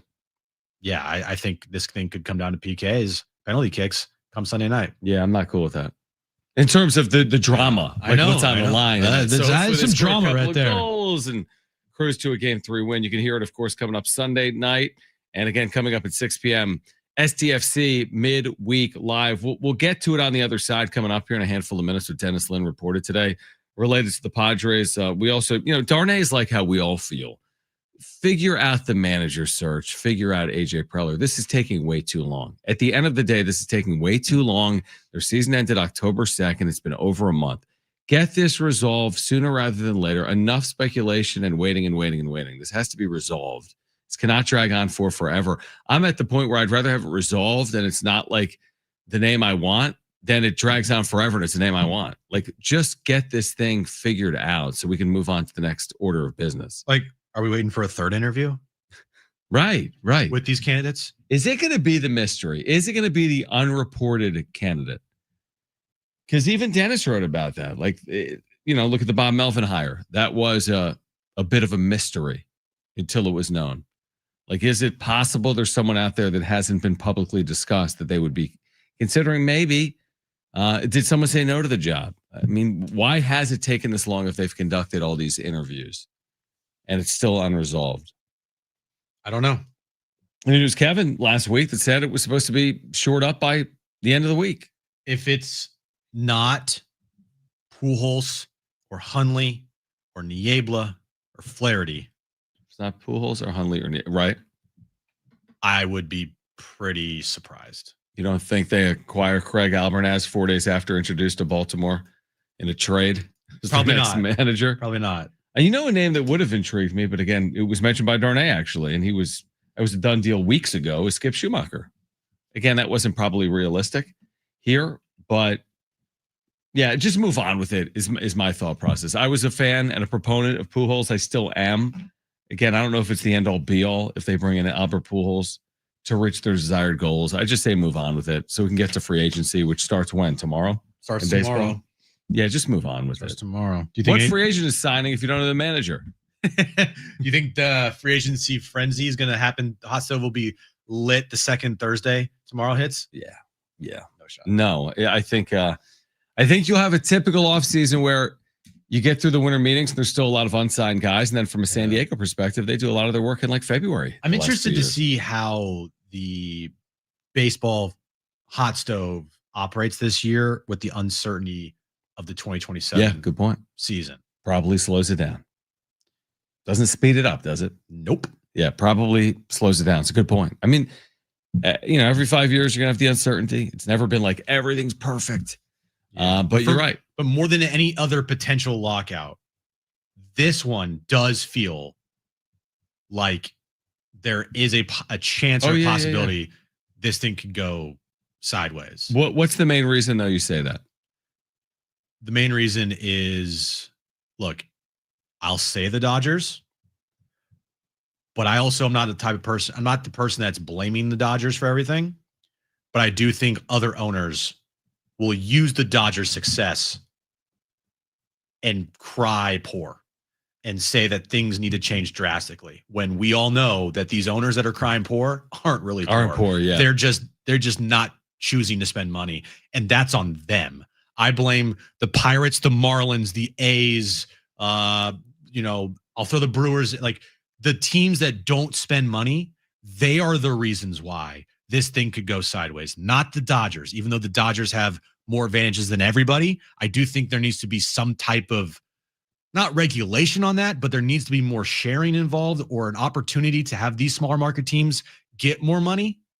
But I also think that the smaller market teams that are choosing to just not spend are the reason why, and the main teams to blame for a potential for 2027 to be really weird. I agree. And I also would like for them to get a handle on deferrals. Truthfully, I think it's more fair and reasonable. But I'm with you. I put more of it on the small market teams or the teams crying poor than I would on the LA Dodgers. All right, more on that on the other side. Jim's back page coming up here until 6 p.m. John and Jim.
This update's brought to you by AutoZone. Get in the zone. We'll start with the Aztecs. Last night tipped off their basketball season with a 32-point victory over Long Beach State. Next up, they'll take on Idaho State on Sunday afternoon at 2 p.m. at Viejas. You can listen to that game right here on San Diego Sports 760. And we're about 30 minutes away from SDFC Midweek Live as the guys get you ready for a Game 3 on Sunday night at Snapdragon Stadium. SDFC versus the Portland Timbers. Winner advances in the MLS Cup playoffs. Starting stronger starts at AutoZone, where they've got battery solutions in the form of free battery testing, free battery charging, and replacement batteries that fit your needs. That's what makes them America's #1 battery destination. Get in the zone. AutoZone.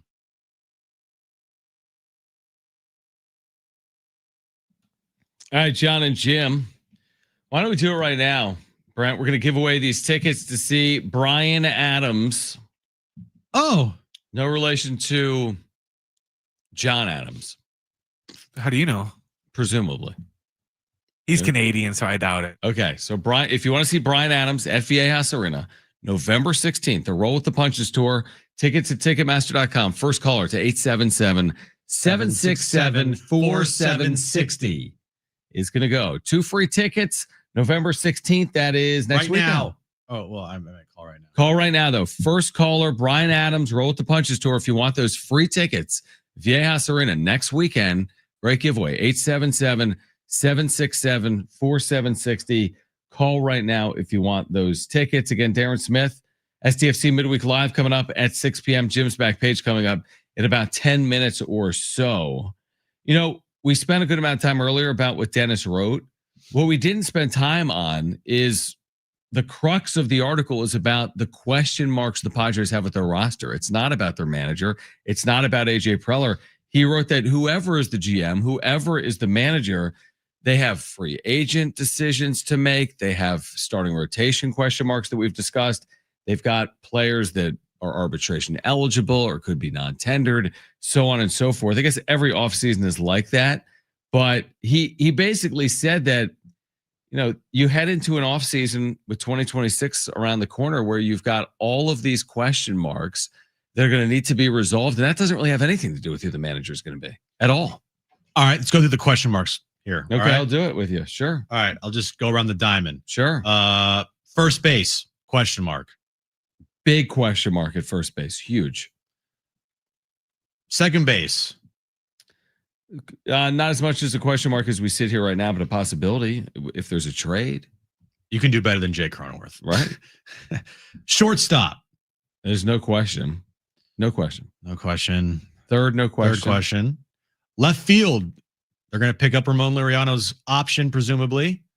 So there you go. Yep. We'll be back. We'll center field, Jackson Merrill. Yeah, of course. No question. Right field, Toddy. No question. Catcher. What's the status? Freddie Fermin's your starting catcher. Next season. That's fine. That's fine. We'll see about a backup. Yep, that's fine. DH. Big question. Bench. Huge question. Rotation. Huge question other than Nick Pivetta. Bullpen. Not as much of a huge question. I'd feel pretty good about it. Their core pieces led by the Morahones and the Millers, assuming they stay in their bullpen. So, yep. Let's just assume. I'm just talking about the offense right now. Let's just assume they re-sign Ryan O'Hearn. He's your first base. Okay. DH. I mean, this team hasn't had everyday DH since the DH got implemented in the National League. Correct. They use it as like a half day. Yeah, definitely. So my guess is it's not going to be Kyle Schwarber, is what I'm trying to say. Right. My guess is Manny's off his feet a good amount. So let's just say some rando guy. Yeah, definitely. DH.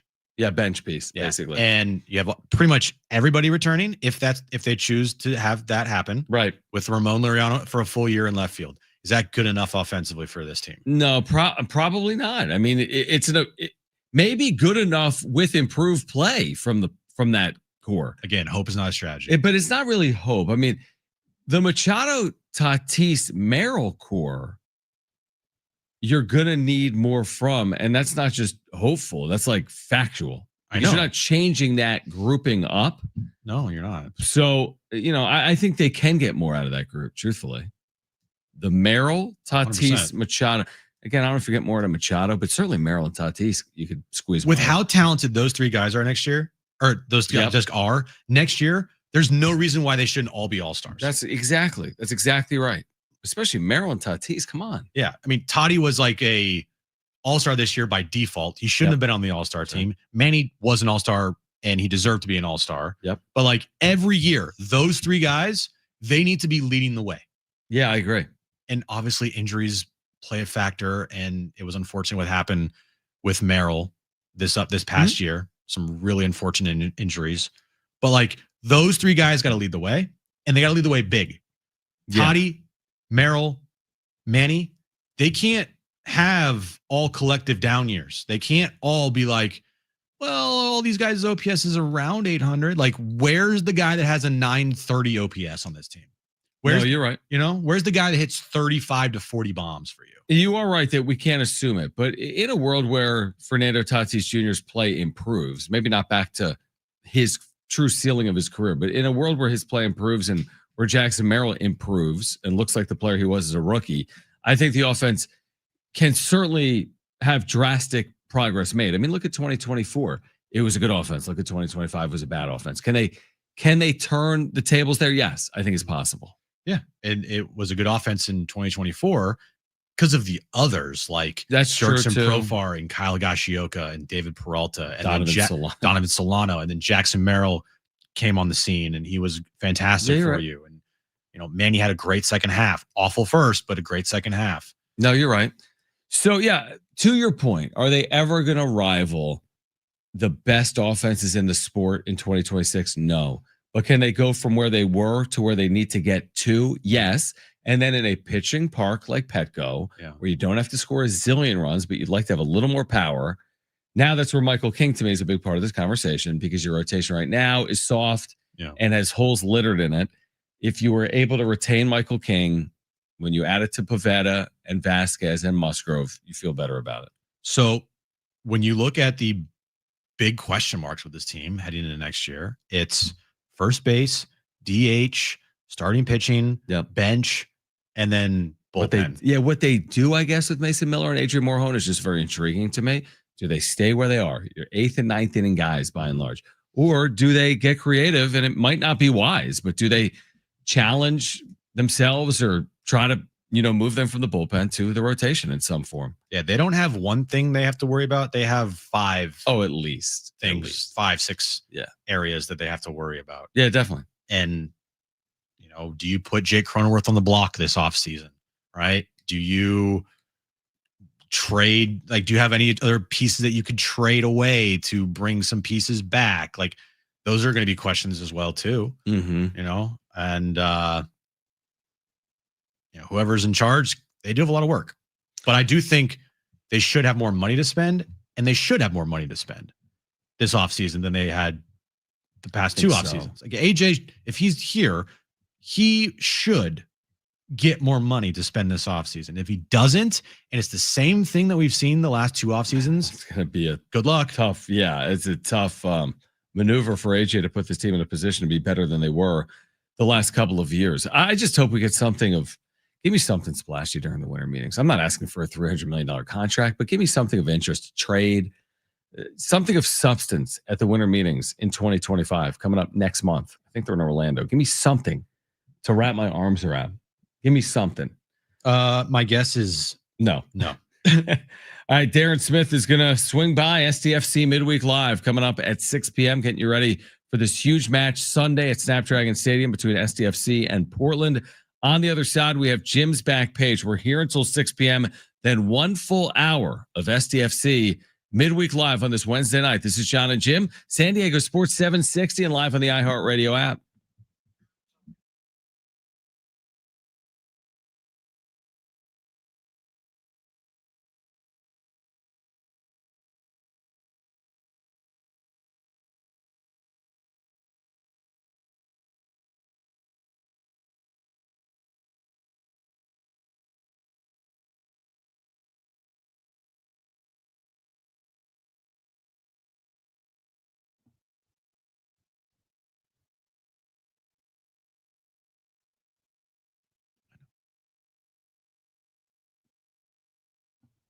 All right, hey guys, it is John and Jim again for the all-new Jamul Casino Resort, the Players Place. We've been telling you about the hotel and spa, now open, next level of luxury. You can treat yourself to a stunning new stay, rooftop relaxation, indulgent spa treatments, all the thrills of Jamul Casino Resort, now all in one unforgettable destination. Yeah, and savor San Diego's ultimate endless dining experience at Jamul 23 from their world-famous lobster brunch, served every morning to the luxurious VIP endless dining experience each evening. Indulge in chef-curated specialties, fresh seafood, prime cuts, and decadent desserts, all with stunning panoramic views. Make sure to check out this brand new spa. Unwind in style, experience pure relaxation, indulgent treatment, serene spaces, a retreat designed to refresh your body and mind. Only at Jamul Casino Resort. You can learn more and book a treatment at jamulcasino.com/spa at the all-new Jamul Casino Resort, the Players Place.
All right, SDFC Midweek Live. Darren Smith in studio coming up 6 p.m. 1 full hour. SDFC Portland. Some would call it a big match Sunday night. Snapdragon Stadium. You can hear it right here. San Diego. Think about the San Diego Sports 760 weekend. Aztecs football 8 p.m. Saturday night. Pregame coverage at 6. Mm-hmm. Huge game. San Diego State 7-1. Hawaii 6-3. It's a huge game. I saw some listed at a top 10 FBS game this weekend. Then Sunday afternoon, San Diego State basketball, second game, 2 p.m. against Idaho State, pregame coverage at 1. Hopefully I make it back by them. And then SDFC Portland Sunday night, 6 p.m. Pregame coverage at 5:30. Yep. That's a big weekend. That's a lot. 760. That is a big weekend. And then we got football next week, NFL football next week on the station. So, and tomorrow. Look at us. What do we have next week on the station? Seriously, on Thursday.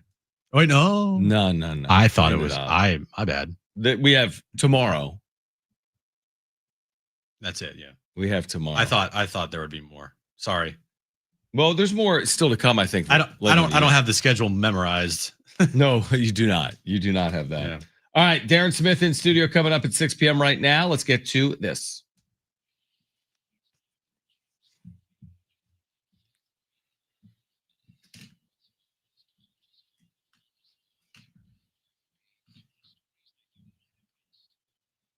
All right, so Shohei Ohtani's pitched baseball from the World Series. So just like one of the baseballs that he pitched in the World Series. Like through? Like, yeah. It was a pitch. It was a pitch. One of the pitches. What was the result of the pitch? I don't know.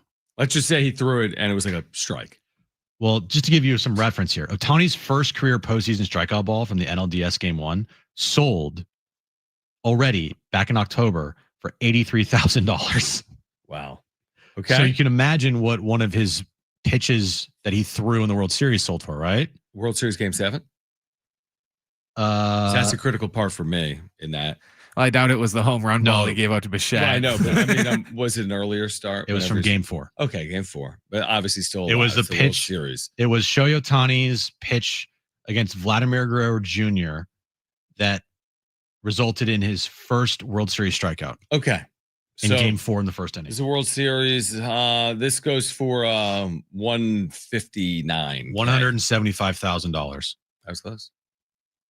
The thing is, isn't it funny when something goes for that much? Like Shohei Ohtani's never thought twice about that baseball. He just like throws who cares? He threw a pitch. Yeah. And now it's worth $175,000 because his fingers touched it.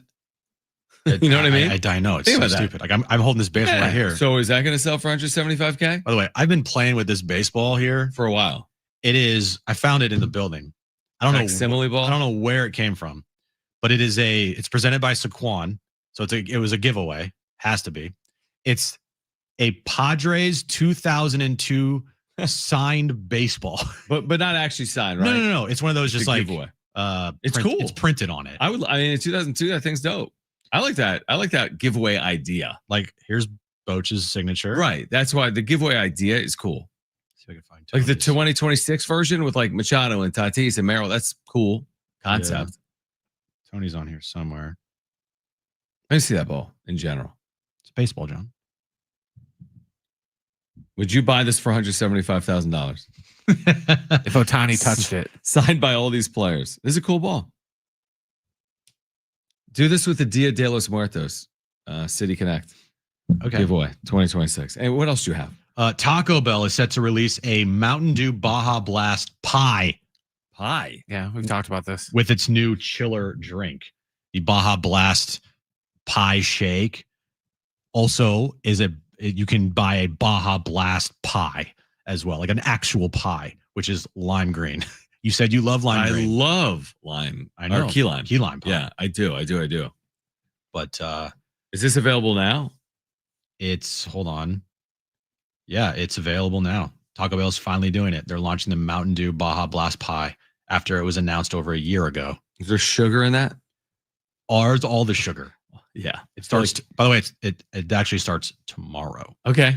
So it starts tomorrow, giving everybody a heads up to go out and buy a key lime pie from Taco Bell. Because nothing says Taco Bell. I was going to say, key that's lime so pies. random. Or key lime pies. Nothing says key lime pie like Taco Bell. Right. Whatever it's going to be. And finally, let me just pull this up here. Stand by. Hold on. Here we go. Cinnamon Toast Crunch. Yeah, sure. Probably, to me, my favorite cereal. Okay, relax. Whoa.